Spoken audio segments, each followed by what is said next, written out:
အမှားစကားလေးပါအချိန်တိုင်းမှာပတ်စံကကျွန်တော်တို့အတွက် motivation ပဲဖြစ်တယ်ပတ်စံရှင်ဘယ်နေရာတော့အလိုလို confidence ရှိတယ် money made everything ဆိုတဲ့အတိုင်းငွေရှိရင်လူတိုင်းပျော်တယ်ဆိုင်ကောင်းကောင်းမှစားခြင်းလဲတွေ့ဝေနေစရာမလိုဘူး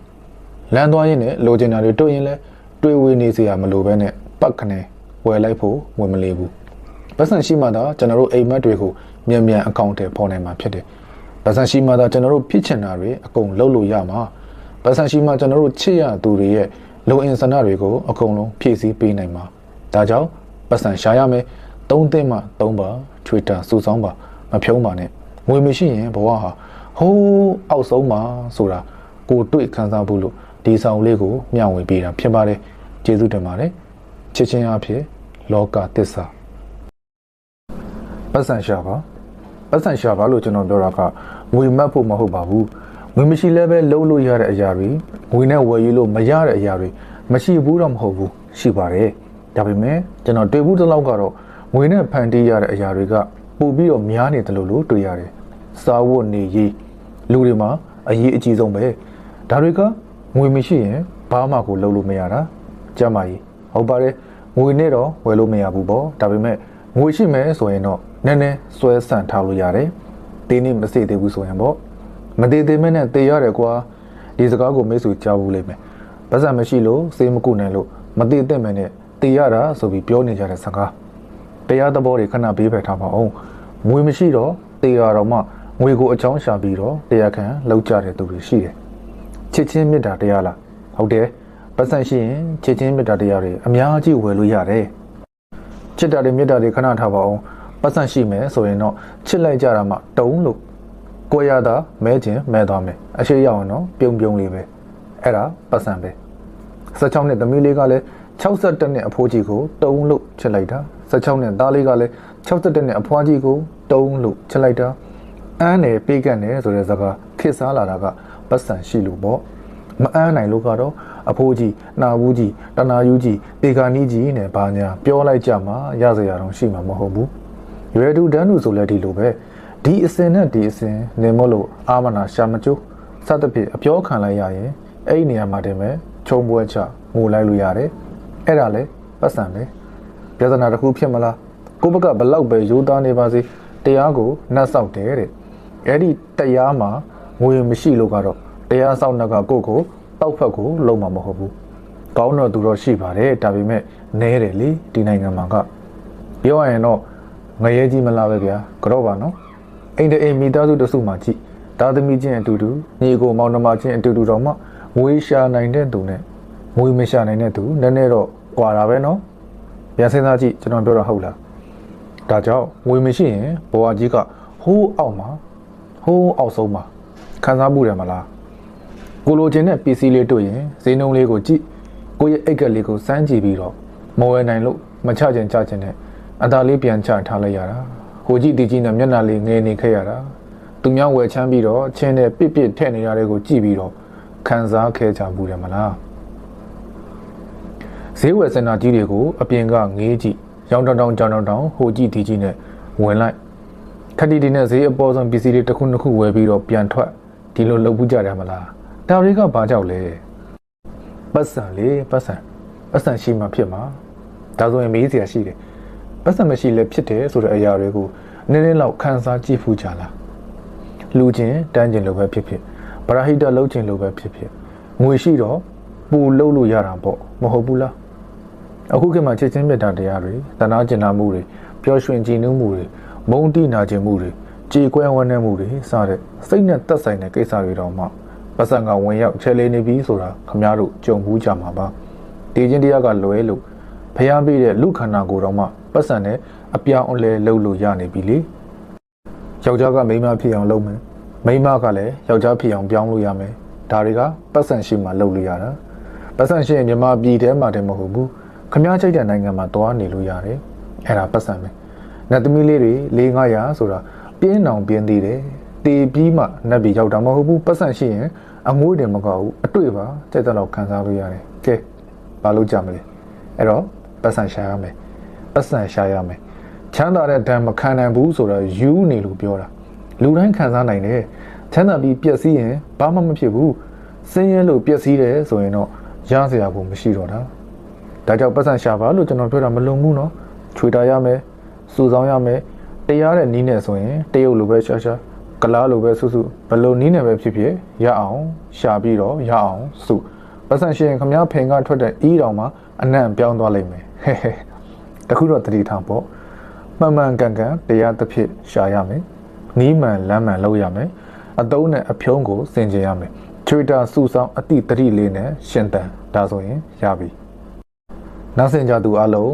းငွေကြီးချမ်းသာကြွယ်ဝတဲ့ဘဝကိုပိုင်ဆိုင်နိုင်ကြပါစေဗျာပတ်စံရှာပါလူအများစုကငွေကိုဒုတိယဘုရားသခင်ဖြစ်လက်ခံထားကြတယ်ငွေကအရာရာတိုင်းကိုလုံးမယူနိုင်တာမှန်ပေမဲ့လေအရာရာတိုင်းနှီးပါကိုငွေရှိတဲ့သူတွေကချုပ်ကင်ထားကြတာဖြစ်တယ်ဒီလိုပြောနေလို့ငွေရှိတဲ့သူတွေကိုဘုံတီးဖို့မဟုတ်ဘူးနော်ငွေဟာဘလောက်အထိအစွမ်းတက်လဲဆိုတာသိစေချင်လို့ခမရမငွေမရှိရင်ဒုက္ခတွေအခက်အခဲတွေကိုတခြားငွေရှိတဲ့သူတွေထက်ဖြည့်ရှင်းဖို့ပို့ပြီးတော့ခက်ခဲမယ်ဆိုတာသိကြတယ်လုပ်ငန်းတွေအတွက်ရည်ရွယ်ပြီးတော့ဥပမာတစ်ခုလောက်ပြောချင်တယ်လူငယ်ကောင်လေးတစ်ယောက်ကောင်မလေးတစ်ယောက်ကိုနှစ်သက်တယ်ဆိုတော့ကောင်လေးပထမဦးဆုံးလိုတာကဘာလို့ထင်လဲငွေပါပဲကောင်မလေးကဘယ်လိုဆိုင်မှာစားလဲဘယ်အစားအသောက်တွေနှစ်သက်လဲဘယ်လိုအဝတ်စားတွေဝယ်ဝတ်လဲဈေးနှုန်းတွေကဘယ်လောက်ရှိလဲဘယ်နေရာဒေသတွေကိုခရီးသွားလေးရှိလဲဘယ်လိုအဆင့်အတန်းအစားစားဘယ်လိုအဆင့်အတန်းတွေကိုသူကစားလဲဝတ်လဲဒါတွေကိုကောင်လေးစဉ်းစားရတော့မယ်သူကောင်မလေးကိုပျော်ပျော်ရွှင်ရွှင်ထားဖို့ကောင်လေးမှာငွေရှိဖို့လိုနေပြီအိမ်ကတောင်းလိုက်မှာဘောလို့တော့မပြောနဲ့နော်ကောင်လေးမိသားစုကနောက်ခံငွေချေးအခြေအနေတောင်းတင်းရင်တော့ကိစ္စမရှိဘူးပေါ့ကောင်လေးကသူ့လိုကိုလိုတာမန်မိသားစုကဆိုရင်အခက်အခဲတွေကိုစီရှိပြီဒီလိုဆိုရင်ကောင်လေးကကောင်မလေးတစ်ယောက်ကိုချစ်ချက်အောင်လုပ်ဖို့အတွက်အရင်ဆုံးငွေရှိလာအောင်လုပ်တတ်ဖို့လိုနေပြီငွေမရှိရင်ကောင်မလေးကိုမရနိုင်ဘူးလို့ပြောတာမဟုတ်ဘူးငွေရှိရင်ကောင်လေးကကောင်မလေးကိုရဖို့ပို့ပြီးတော့နီးစပ်မယ်ဆိုတာငင်းမဲ့လို့မရှိတော့ဘူးထင်ပါတယ်နေ့စဉ်နေ့တိုင်းကဘာကြီးမှာငွေတွေဘီလီယံပေါင်းများစွာတယောက်စီတယောက်ကူးပြောင်းသွားလာနေတယ်ဒီလိုသွားလာနေတဲ့ငွေတွေထဲကနေခမရအိတ်ကက်ထဲကိုငွေတွေဘလောက်အထိဝင်အောင်ခမရလုံနိုင်မယ်ထင်လဲမိတ်ဆွေအဖေကတော့ခမရလုံနိုင်ရင်လုံနေတယ်လို့ဝင်ဝင်ဟာကန့်သက်ချက်မရှိဘူးအိုင်ဒီယာကောင်းတဲ့ခမရစီမှာများရင်များသလောက်ခမရစီကိုဝင်လာတဲ့ငွေတွေကလည်းများလာမှာဖြစ်တယ်ခမရမိဘကိုကျေးဇူးဆက်ချင်လားငွေရှိရင်ငွေပြည့်စုံရင်ပို့ပြီးတော့ကောင်းတာပေါ့ဒီနေ့ခေတ်မှာကျမကြီးမကောင်းရင်ငွေရှိမှရတယ်ခမရမိဘတွေသွားကျင်တဲ့နေရာကိုငွေရှိမှပို့ပေးလို့ရမယ်ခမရမိသားစုတစ်ခုလုံးကိုတင်းတောင်းတင်းတယ်ထားခြင်းလားငွေလိုတယ်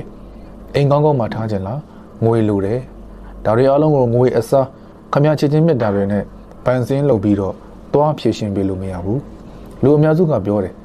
ငါမိဘတွေကိုဖျားဖူးပို့ပေးခြင်းလိုက်တာဒါပေမဲ့ငါမှငွေကမရှိဘူးငါမိသားစုနဲ့အတူတူအလူပွဲလေးတွေလှုပ်ချင်တာငွေကမရှိလို့မလုပ်ဖြစ်ဘူးငါချစ်သူနဲ့ချောင်းတန်သွားခြင်းလိုက်တာငွေကကုန်နေပြီငါမောင်လေးလိုချင်တဲ့စပိန်လေးဝယ်ပေးခြင်းလိုက်တာငွေကပလာနဲ့ထီဒီလိုလူတွေထက်ခမ ्या မပါစေနဲ့မိတ်ဆွေဒါပေမဲ့ဒီလိုလူတွေထက်ခမ ्या ပါနေပြီဆိုရင်ဒီနေ့ကစပြီးပြောင်းလဲဖို့အချိန်တန်ပြီဆိုတာကိုတိုက်တွန်းပါရစေနေစဉ်နဲ့အမျှခမ ्या လိုအပ်တာတွေကိုတွေးတောပြီးတော့ခမ ्या မှာရှိတဲ့အကျင့်စောအကျင့်ဟောင်းတွေကိုဖြစ်ပြချင်းဆုံးလွန်လိုက်ပါနောက်ဆုံးပြောချင်တာကတော့လူတွေကိုစိုးမိုးချုပ်ကင်ထားတဲ့ငွေကိုဒုတိယဘုရားသခင်အဆင့်ကနေအစီကံအဆင့်သို့ပြောင်းပြင်ပြီးတော့ဘဝရဲ့အရာတာကိုလွတ်လွတ်လပ်လပ်ခံစားကြည့်လိုက်ပါမိတ်ဆွေပတ်စံရှာပါကျွန်တော်တို့လိုဆင်းရဲတဲ့သူတွေတော်တော်များများတွေးကြတာကဘလောက်ပဲချမ်းသာတည်သွားရင်ရှိတဲ့စီးစိမ်တွေအကုန်ထားခဲ့ရမှာပဲပေါ့ဒါပေမဲ့နောက်ဘဝကိုယူသွားလို့ရမှန်းကျွန်တော်တို့မသိခဲ့ကြဘူးလေဘယ်လိုလဲချမ်းသာလာရင်အလူအတန်းတွေလုံမယ်ဗျမရှိသင်ရသားတွေကိုညီမယ်ဗျပရာဟိတလုပ်ငန်းတွေကိုများများလုပ်မယ်ဆိုရင်နောက်ဘဝလည်းဒီထက်ပိုပြီးတော့ချမ်းသာနိုင်သေးတာပေါ့မရှိလို့မလူနိုင်တော့ပိုပြီးတော့မရှိလေမဟုတ်ဘူးလားဟောရှိတော့ပိုပြီးတော့လူနိုင်မယ်ပိုလူနိုင်တော့ပိုပြီးတော့ရှိလာတာပေါ့ရိုးရိုးလေးပဲဒါကြောင့်များများလှူနိုင်ဖို့ကျွန်တော်တို့ချမ်းသာအောင်ကြိုးစားရမယ်ကိုယ်ပတ်ဝန်းကျင်ကိုကောင်းမွန်တဲ့ကူညီမှုတွေနဲ့ဖြည့်ဆည်းပေးနိုင်ဖို့ကျွန်တော်တို့ကိုယ်တိုင်ချမ်းသာနေဖို့လိုတယ်လူတိုင်းတစ်နေ့ထမင်း၃နှစ်ထက်ပိုမစားနိုင်ပါဘူးလို့တွေးနေခဲ့တဲ့အတွက်ထမင်းစားဖို့ကိုပဲကျွန်တော်တို့အလုပ်တွေလုပ်နေခဲ့ရတာတကယ်တော့ကျွန်တော်တို့မွေးဖွားလာတာထမင်းစားဖို့တခုတည်းအတွက်မဟုတ်ဘူးတခြားလုပ်စရာတွေအများကြီးရှိတယ်ဝေမရှိတဲ့ဘဝမှာကျွန်တော်မပျော်ရွှင်ဘူးကျွန်တော်ချစ်တဲ့သူတွေကလိုချင်တဲ့အရာတွေတောင်းဆိုလို့ကျွန်တော်မပေးနိုင်တဲ့အချိန်မှာ ကျွန်တော်မပြောရဘူးသူများမိသားစုတွေအလဲပတ်ထွက်နေတဲ့အချိန်မှာကိုမိသားစုကိုချစ်ရတဲ့သူတွေကိုဘဲမှမပို့ပေးနိုင်လို့ကျွန်တော်မပြောရဘူးသူများမိသားစုတွေစားတော့ဆိုင်ကောင်းကောင်းမှစားနေတဲ့အချိန်ကိုမိသားစုစားကျင်တာကိုမကြွေးနိုင်လို့ကျွန်တော်မပြောရဘူးကျွန်တော်မပျော်ရွှင်ရဘူးဗျာသူတို့တွေနေထိုင်မကောင်းဖြစ်နေတဲ့အချိန်မှာအထုပ်ကူစေးကောင်းတွေမှာတွားပြီးတော့မပြနိုင်လို့ကျွန်တော်မပျော်ရွှင်ရဘူးခမားတို့ဆိုရင်ရောပျော်နိုင်မလားစဉ်းစားဒါကြောင့်ဒီနေ့ကစလို့ခမားတို့ရဲ့အတွေးတွေကိုပြောင်းလဲလိုက်ချမ်းသာဖို့လိုတယ်ပတ်စံရှာရမယ်ပေါ့လေးမတွေးနဲ့ပေါ့လေးမလုံးနဲ့ခမားတို့လိုချင်တဲ့ဘဝအမှန်ကိုခမားတို့ရရဲတွေးပါခမားတို့စိတ်ခံစားချက်တွေကိုကောင်းမွန်အောင်လို့တည်ဆောက်ပါအစိုးမြင်အစိုးပြောတဲ့သူတွေအထင်သေးအမြင်သေးတဲ့သူတွေကိုတန်တန်တလောက်ရှောင်းခြင်းပါခမားရဲ့အားအင်တွေကိုရုပ်ရော်စေမဲ့ negative စကားတွေအနှုတ်စကားတွေမကောင်းတဲ့စကားတွေစာတွေနားမထောင်နဲ့မဖတ်နဲ့ social media Facebook စတာတွေပေါ်ကဝေဖန်စာတွေအကျိုးမရှိတဲ့စာတွေကိုတန်တန်တလောက်ကြော်ပစ်အရန်အစိုးပြောတတ်တဲ့ပြစ်တင်ပြောဆိုခိုလိုညီးတွားတတ်တဲ့မိတ်ဆွေတွေကိုအဆက်အသွယ်မလုံးနဲ့မပေါင်းနဲ့ဘလို့လိုက်အပြင်မှာဆိုရင်လည်းဒီလိုလူမျိုးတွေနဲ့စကားမပြောမိအောင်ရှောင်ခြင်းဒါကသူတို့ကိုမုန်းလို့မဟုတ်ဘူးနော်ကျွန်တော်တို့ခင်ဗျားတို့စိတ်ခံစားမှုကို negative ဘက်အနှုတ်ဘက်မရောက်အောင်ထိမ့်သိမ့်လိုက်တာဖြစ်တယ်ကျွန်တော်တို့ဘဝကိုအစိုးတန်တရားတွေကနေလွတ်မြောက်အောင်ကျွန်တော်တို့ကိုယ်တိုင်ကဲ့တင်နေတာဖြစ်တယ်ပြီးတော့ခွန်အားဖြစ်စေမဲ့စာတွေ Facebook မှာရောအပြင်မှာရောဖတ်ရှုလေ့လာပါအတွေ့အခေါ်တွေကိုပြောင်းလဲပေးမဲ့ဟောပြောဖို့ဒီသင်တန်းတွေတက်ရောက်ပါဗီဒီယိုဖိုင်တွေကြည့်ပါချမ်းသာတဲ့သူတွေရဲ့အထုပ်ပတိတွေကိုရှာဖတ်ပါလူတွေအောင်မြင်ချမ်းသာဖို့ဆိုတာက positive energy လို့ခေါ်တဲ့အပေါင်းလက္ခဏာဆွမ်းအားကလည်းအဓိကကြတယ်ဒီလိုလေ့လာရင်နဲ့သိလာရမှာကစင်ရင်ချင်းချမ်းသာခြင်းမှာမျိုးရိုးမရှိဘူးဆိုတာပဲဖြစ်တယ်ဒီနေ့ကမ္ဘာပေါ်မှာရောကျွန်တော်တို့နိုင်ငံမှာပါချမ်းသာနေကြတဲ့လူတော်တော်များများကမျိုးရိုးကြောင့်မဟုတ်ဘူးဆိုတာခင်ဗျားသိလာလိမ့်မယ်ဆိုပါတော့ဘယ်ဂိတ်ဇူကာဘတ်ဂျမ်မာကမ္ဘောဇဘန်ပိုင်ရှင်အောင်တမာရီရွှေစံပိုင်ရှင်စသဖြင့်အားလုံးဒီပါသောတထေးတွေကနောက်ခံမျိုးရိုးကြောင့်မဟုတ်ဘဲနဲ့အတွေးအခေါ်စူးစမ်းအားထုတ်မှုဇွဲလုံးလာဝရိယကြောင့်ဆိုတာကွက်ကွက်ကွန်းကခင်ဗျားသိလာလိမ့်မယ်ဒါဆိုရင်ခင်ဗျားလည်းယုံကြည်မှုပုံမခိုင်မာလာမှာပါယုံကြည်မှုခိုင်မာလာတာနဲ့အမျှခင်ဗျားရဲ့လှုပ်ဆောင်မှုတိုင်းရလည်းအားအင်ပြီးပြေဝလာမှာဖြစ်တယ်ပြောင်ပြောင်ပြောရရင်တော့ချမ်းသာတဲ့သူလိုမျိုးတွေးချမ်းသာတဲ့သူတွေလိုမျိုးလုပ်မယ်ဆိုရင်ချမ်းသာမှာဖြစ်တယ်လို့မျိုးစင်ရဲသားလိုမျိုးတွေးပြီးတော့စင်ရဲသားတွေလိုမျိုးလိုက်လုပ်မယ်ဆိုရင်စင်ရဲမှာပဲဒါဆိုရင်ခင်ဗျားတို့ပြောစရာရှိလိမ့်မယ်ချမ်းသာတဲ့လူလိုတွေးပြီးချမ်းသာတဲ့သူတွေလိုလုပ်ရအောင်အကြီးအနီးမှမရှိပဲလို့အဲ့ဒီလိုစောတကတက်ရှင်တက်လို့ရတယ်အောင်တမာတိရွှေစံပန်ရှင်ဦးအောင်ကသူဘလို့ချမ်းသာလာလဲသူစာအုပ်တွေဖတ်ကြည့်နော်သူဟောပြောပွဲတွေရှိတယ်ဗီဒီယိုလေးတွေ Facebook မှာ YouTube မှာရှိတယ်ရှာပြီးတော့နားထောင်ကြည့်ဒါဆိုရင်ကံချင်းတူပါမလားလို့ကတ်တက်ပြောလို့ရသေးတယ်ကံဆိုတာအလုပ်ပဲဗျကံကောင်းဖို့မလိုဘူးအလုပ်ကောင်းကောင်းလုပ်ဖို့နဲ့ခမ ्या ကကောင်းနေဖို့ပဲလိုတာအရန်ကြီးမချမ်းသာတော့မှအစဉ်ပြေပြေဘဝလေးနဲ့မပူရမပင်ရနေရရင်ပဲလူမချမ်းသာပြီမဲ့စိတ်ချမ်းသာရတယ်လေမဟုတ်ဘူးလားဒါကြောင့်တတိလိုတွေးပါတတိဖြစ်အောင်လုပ်ပါအဓိကကတော့ပတ်စံရှာပါပတ်စံရှိမှဖြစ်မှာပါပတ်စံရှိနေတယ်ဆိုရင်စိတ်ညစ်စိတ်ဆင်းရဲနေတော့မှပျော်စရာလေးတွေရှာကြံပြီးတော့တတင်ကဖြည့်ရှင်းလို့ရပါသေးတယ်ပတ်စံမရှိလို့ယောဂဖြစ်ရင်တော့ဈေးရုံမှာကရင်မရှိလို့ရှောင်းလမ်းမှာအိပ်ပြီးတော့ဈေးကူးတာခံနေရတဲ့သူတွေတပုံကြီးပတ်စံရှိရင်တော့အထူးကိုစေယုံစေကန်းတွေမှာတည်တယ်မလားရှယ်ပဲလေနောက်ဆက်ကြသူမိတ်ဆွေအားလုံးငွေကြီးချမ်းသာကြွယ်ဝတဲ့ဘဝကိုပိုင်ဆိုင်နိုင်ကြပါစေဗျာ idea ရှိရင်ငွေရှိတယ်မိတ်ဆွေတို့ကိုကျွန်တော်နည်းနည်းလောက်မေးချင်တယ်ဗျာဘွဲမရတော့ဘာဖြစ်သွားလဲဘွဲရတော့ရောဘာဖြစ်သွားလဲဟုတ်ကဲ့ဘာမှတော့ဖြစ်မသွားပါဘူးဒါပေမဲ့ဘွဲလေးတစ်ခုရှိတော့အလုပ်ထဲမှာနည်းနည်းအေးအေးဆေးဆေးဖြစ်တာပေါ့ဘွဲမရတော့ကာယအားနဲ့အလုပ်လုပ်ရတယ်ရှင်းရှင်းပြောရရင်တော့ပင်ပန်းတာပေါ့ဗျာတကယ်လို့ခမည်းဘွဲမရဘူးဆိုရင်မိတ်ဆွေဘွဲမရလဲစိတ်မငြင်းနဲ့ဘွဲရတဲ့သူတွေတောင်မှကိုရတဲ့ဘွဲနဲ့ကိုလုပ်ရတဲ့အလုပ်သဟဇာတာမဖြစ်လို့တိုင်ပတ်နေကြတာအများကြီးအဲ့ဒီတော့ဘွဲမရရင်ရွာလဲပြီပေါ့ဟိုးအဲ့လိုတွေးလို့လည်းမရဘူးเนาะကဲကျွန်တော်ပြောမှလေးကိုခဏလောက်နားဆင်ကြည့်ဦးကြရင်ကရင်တော့ယူပေါ့ကျင့်သုံးကြည့်ပေါ့ပြောချင်တာကအတက်ပညာတစ်ခုနဲ့ကိုယ်ပိုင်အလုပ်တစ်ခုလုပ်တတ်ဖို့လိုအပ်တယ်ဒါအရေးကြီးတယ် idea ပဲလိုတယ်ဘွဲရလဲငွေရအောင်ရှာရမှာပဲ ဘွဲမရလဲငွေရအောင်ရှာမှာပဲငွေကအရေးကြီးနေတာလေငွေမရှိရင်ဘာမှကိုလှုပ်လို့မရတာဘွေကြတဲ့ကနေတည်တဲ့အထိငွေပဲဘွဲရတာမရတာနဲ့မဆိုင်ဘူးနော်အဓိကအတန်းပညာရဲ့အတတ်ပညာရဲ့အသိပညာရဲ့အဲ့ဒီထဲကတခုခုကိုမှရှိနေဖို့လိုတာအခုကျွန်တော်ဝေမျှပေးမှာကလည်းအတန်းပညာကိုစုံကန်းတိုင်အောင်မတင်လိုက်ရဘဲနဲ့အခြေအနေတစ်ခုခုကြောင့်ဘဝထဲကိုခြေစုံပိတ်ဝင်လိုက်ရပြီးတော့ဘဝအတွက်ရုန်းကန်နေကြတဲ့လူငယ်တွေအတွက်ဝေမျှပေးချင်တာအတန်းပညာအားနည်းတဲ့အတွက်အတတ်ပညာတစ်ခုခုနဲ့အသိပညာဉာဏ်အမျှော်မြင်ရှိဖို့လိုတယ်အသိပညာဉာဏ်အမျှော်မြင်ဆိုတာကသူများထက်ပိုပြီးတော့ဉာဏ်အမျှော်မြင်ရှိတာသူများမသိတာကိုသိတာတွေးခေါ်အားကောင်းတာကိုဆိုလိုတာအဲ့ဒီအသိပညာဉာဏ်ကပဲငွေကိုဘယ်လိုရှာရမယ်ဆိုတာဘယ်နေရာကရမယ်ဘယ်စီးပွားရေးလုပ်ရင်ဘယ်လိုအကျိုးဖြစ်တော့မယ်ဆိုတာကိုစဉ်းစားတွေးခေါ်ပေးမှဖြစ်တယ်အဲ့ဒါက IDEA idea ဖြစ်ပါတယ်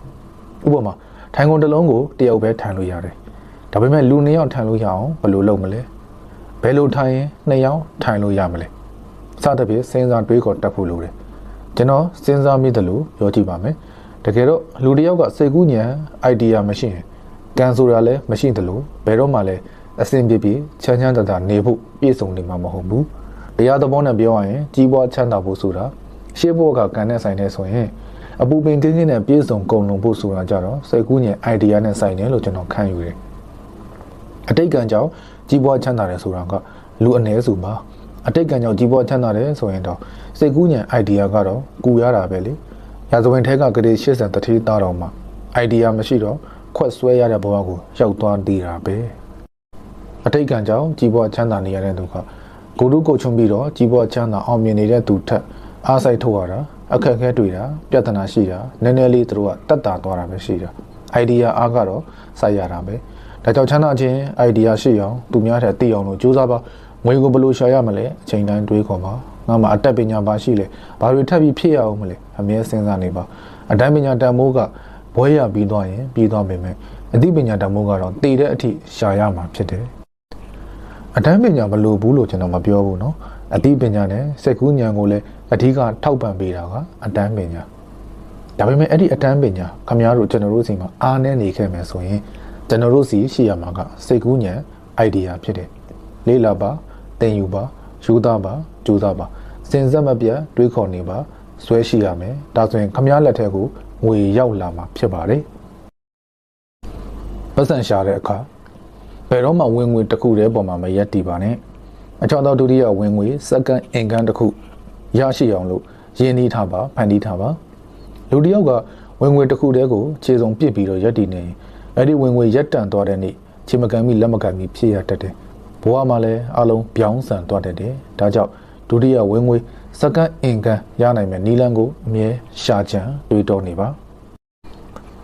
ပတ်စံသုံးတဲ့နေရာမှာတင်မှာမလိုအပ်တဲ့ပစ္စည်းတွေဝယ်ပါများရင်တင်မှာလိုအပ်တဲ့ပစ္စည်းတွေစွန့်လွတ်ရတတ်တယ်တချို့သူတွေကလူသားမချမ်းသာတာ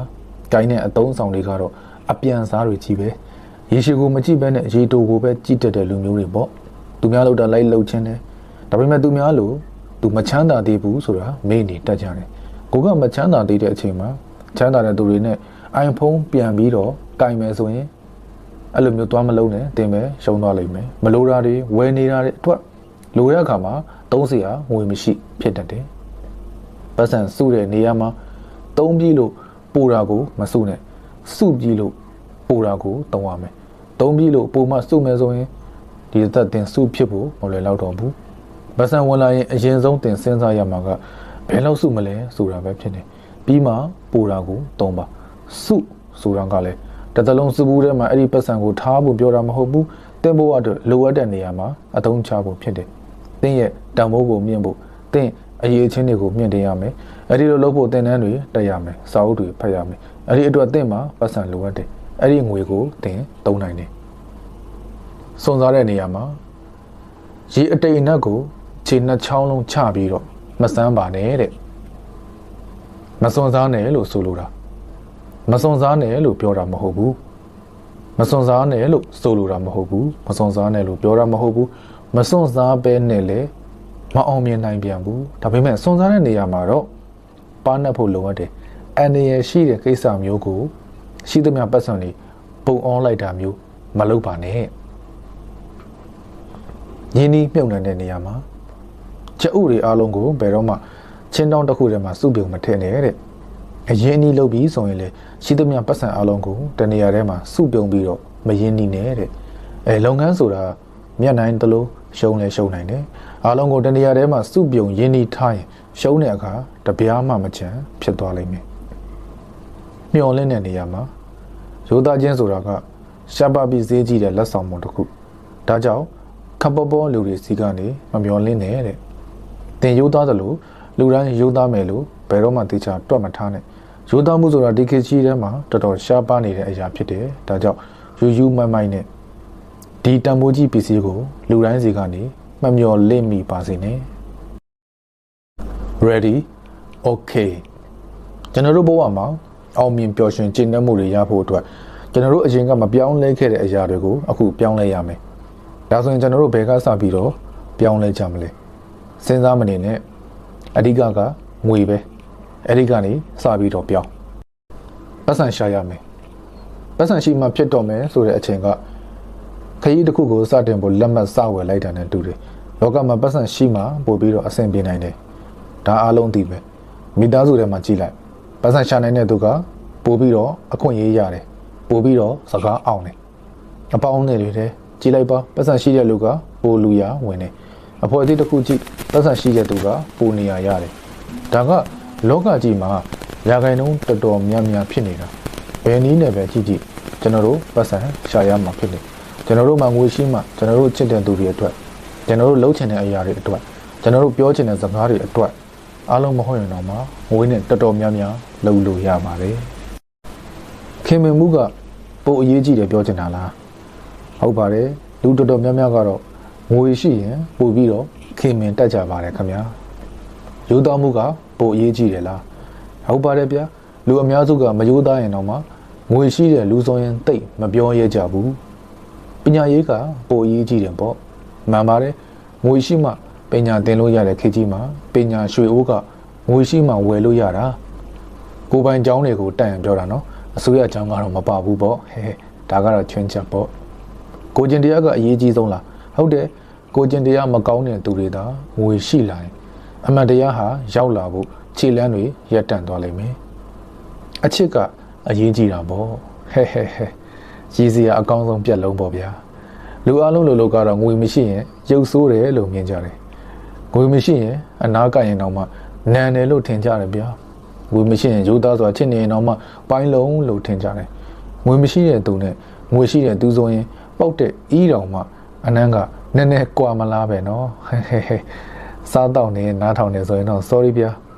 အဆိုးဆုံးကတော့ငွေမရှိရင်ဘယ်အရာမှရင်ခုန်လို့ကိုမရတော့တာပဲသိရနော်ဒါပဲပြောတော့မယ်ဘယ်နည်းနဲ့ပဲတွေ့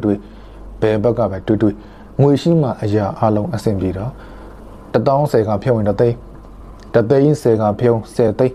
ကျွန်တော်တို့အများကြီးဖြုံးခဲ့ပြီးပြီ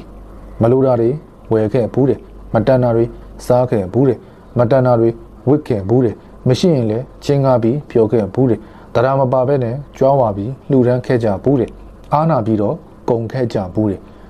အချိန်တော့ကျွန်တော်တို့စီမှာဘာမှအဖတ်တယ်မကြံခဲ့ဘူးအဝတ်နိုင်ဆုံးစုဆိုပြီးတော့လေနိုင်ငံမကြော်ခဲ့ပါဘူးဒါဆိုကျွန်တော်တို့သုံးဖြုံးခဲ့တာတွေအတွက်ဘာပြန်ရလိုက်လဲသူ့နေရာနဲ့သူသုံးတဲ့နေရာသုံးမဖြုံးတဲ့နေရာမဖြုံးပဲနဲ့စနစ်တကျစုဆောင်းတော့တဲ့သူတွေအလုပ်ကိုကြိုးကြိုးစားစားလုပ်တော့တဲ့သူတွေကတထေးဖြစ်ပြီးတော့အဆင်ပြေသွားကြတယ်ဒါကြောင့်ကျွန်တော်တို့တိတ်ပြီးတော့နောက်မကြခင်ငွေစပြီးတော့စုကြရအောင်ဗျာကဲမိတ်ဆွေခမဖြုံးမယ်လို့ပြင်ထားတဲ့ငွေစက်ကူတွေကိုအိတ်ထဲသာပြန်ထည့်ထားလိုက်ပါ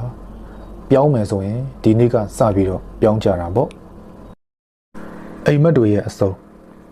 ဘယ်အလုပ်စလုပ်လို့အိမ်မက်ရှိရတယ်တော်တော်များများကအိမ်မက်ကိုဝင်ငွေအပေါ်မူတည်ပြီးတော့မှတ်ကြတယ်တချို့ကအိမ်မက်တို့အိမ်မက်တောင်မရှိကြဘူးအတွေးကိုပြောင်းပြန်တွေးလိုက်ပါဝင်ငွေပေါ်မူတည်ပြီးတော့အိမ်မက်မမှတ်ပဲနဲ့အိမ်မက်ပေါ်မူတည်ပြီးတော့ဝင်ငွေများအောင်လုပ်ရမယ်နောက်တစ်ခုကအိမ်မက်ပဲရှိလို့မရဘူးပြင်းပြတဲ့စိတ်ဆန္ဒ strong design ရလည်းရှိရမယ်ကိုယ့်ရဲ့လက်ရှိအခြေအနေကိုစဉ်းစားလိုက်တိုင်းပျော်ရွှင်နေပါစေဒါမှလည်းပို့ပြီးတော့လှုပ်ချင်စိတ်များပြီးတော့ခွန်အားဖြစ်ပါလိမ့်မယ်မအောင်မြင်တဲ့သူတွေရဲ့ဘေးမှာအိမ်မက်တခိုးတွေရှိနေတတ်တယ်တခုခုလှုပ်တော့မယ်ဆိုဘေးကနေဒါကတော့မဖြစ်နိုင်ပါဘူး မင်းမလုံနိုင်ဘူးဆိုပြီးတော့ပြောတဲ့အိမ်မက်တခိုးတွေရှိနေတတ်တယ်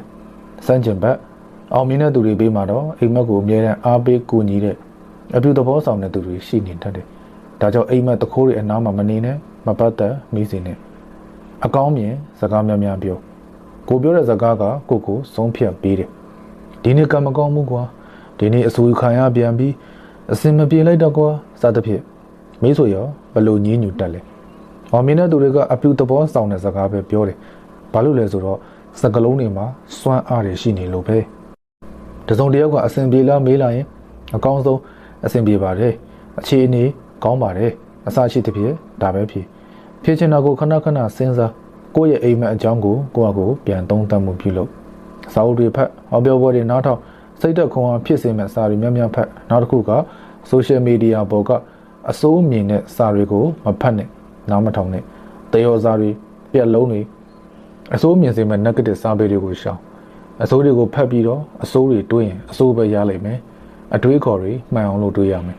မှားနေဘယ်လိုပြင်မလဲစာဖတ်ရမယ်စိတ်သက်ခွန်အားရမယ်စာတွေများများဖတ်ပညာပေးဗီဒီယိုတွေဟောပြောပွဲတွေတစ်နေ့တစ်ခုကြည့်အကောင်းတွေသာပတ်ဝန်းကျင်မှာဝင်းရံနေပါစေရုံမြင့်တန်ကြားကလာတဲ့ဟောပြောပွဲတွေအကြောင်းဟောပြောပွဲတွေတက်နိုင်ရင်သွားတက်အဲ့ဒီလိုတက်ရောက်ခြင်းဖြင့်အကောင်းမြင်စိတ်လေးကောင်းတဲ့အတွေ့လေးရရှိနိုင်ပါမယ်အဲ့ဒီလိုပတ်ဝန်းကျင်ရဲ့အကောင်းမြင်မှုရိုက်ခတ်တဲ့ကြိမ်နှုန်းကအယမ်းများလာရင်တနေ့တာလှုပ်ရှားနေတဲ့စိတ်အတွေးခေါ်ကြိမ်နှုန်းတွေပါလိုက်ပြီးတော့ပြောင်းလဲသွားလိမ့်မယ်သူများအောင်မြင်မှုကိုချီးကျူးရမယ်ကိုယ့်ရဲ့ချီးကျူးတန်ကြောင့်သူတို့မှာပြောင်းလဲမှုတွေအများကြီးဖြစ်လာနိုင်တယ်ပိုကြိုးစားလာနိုင်တယ်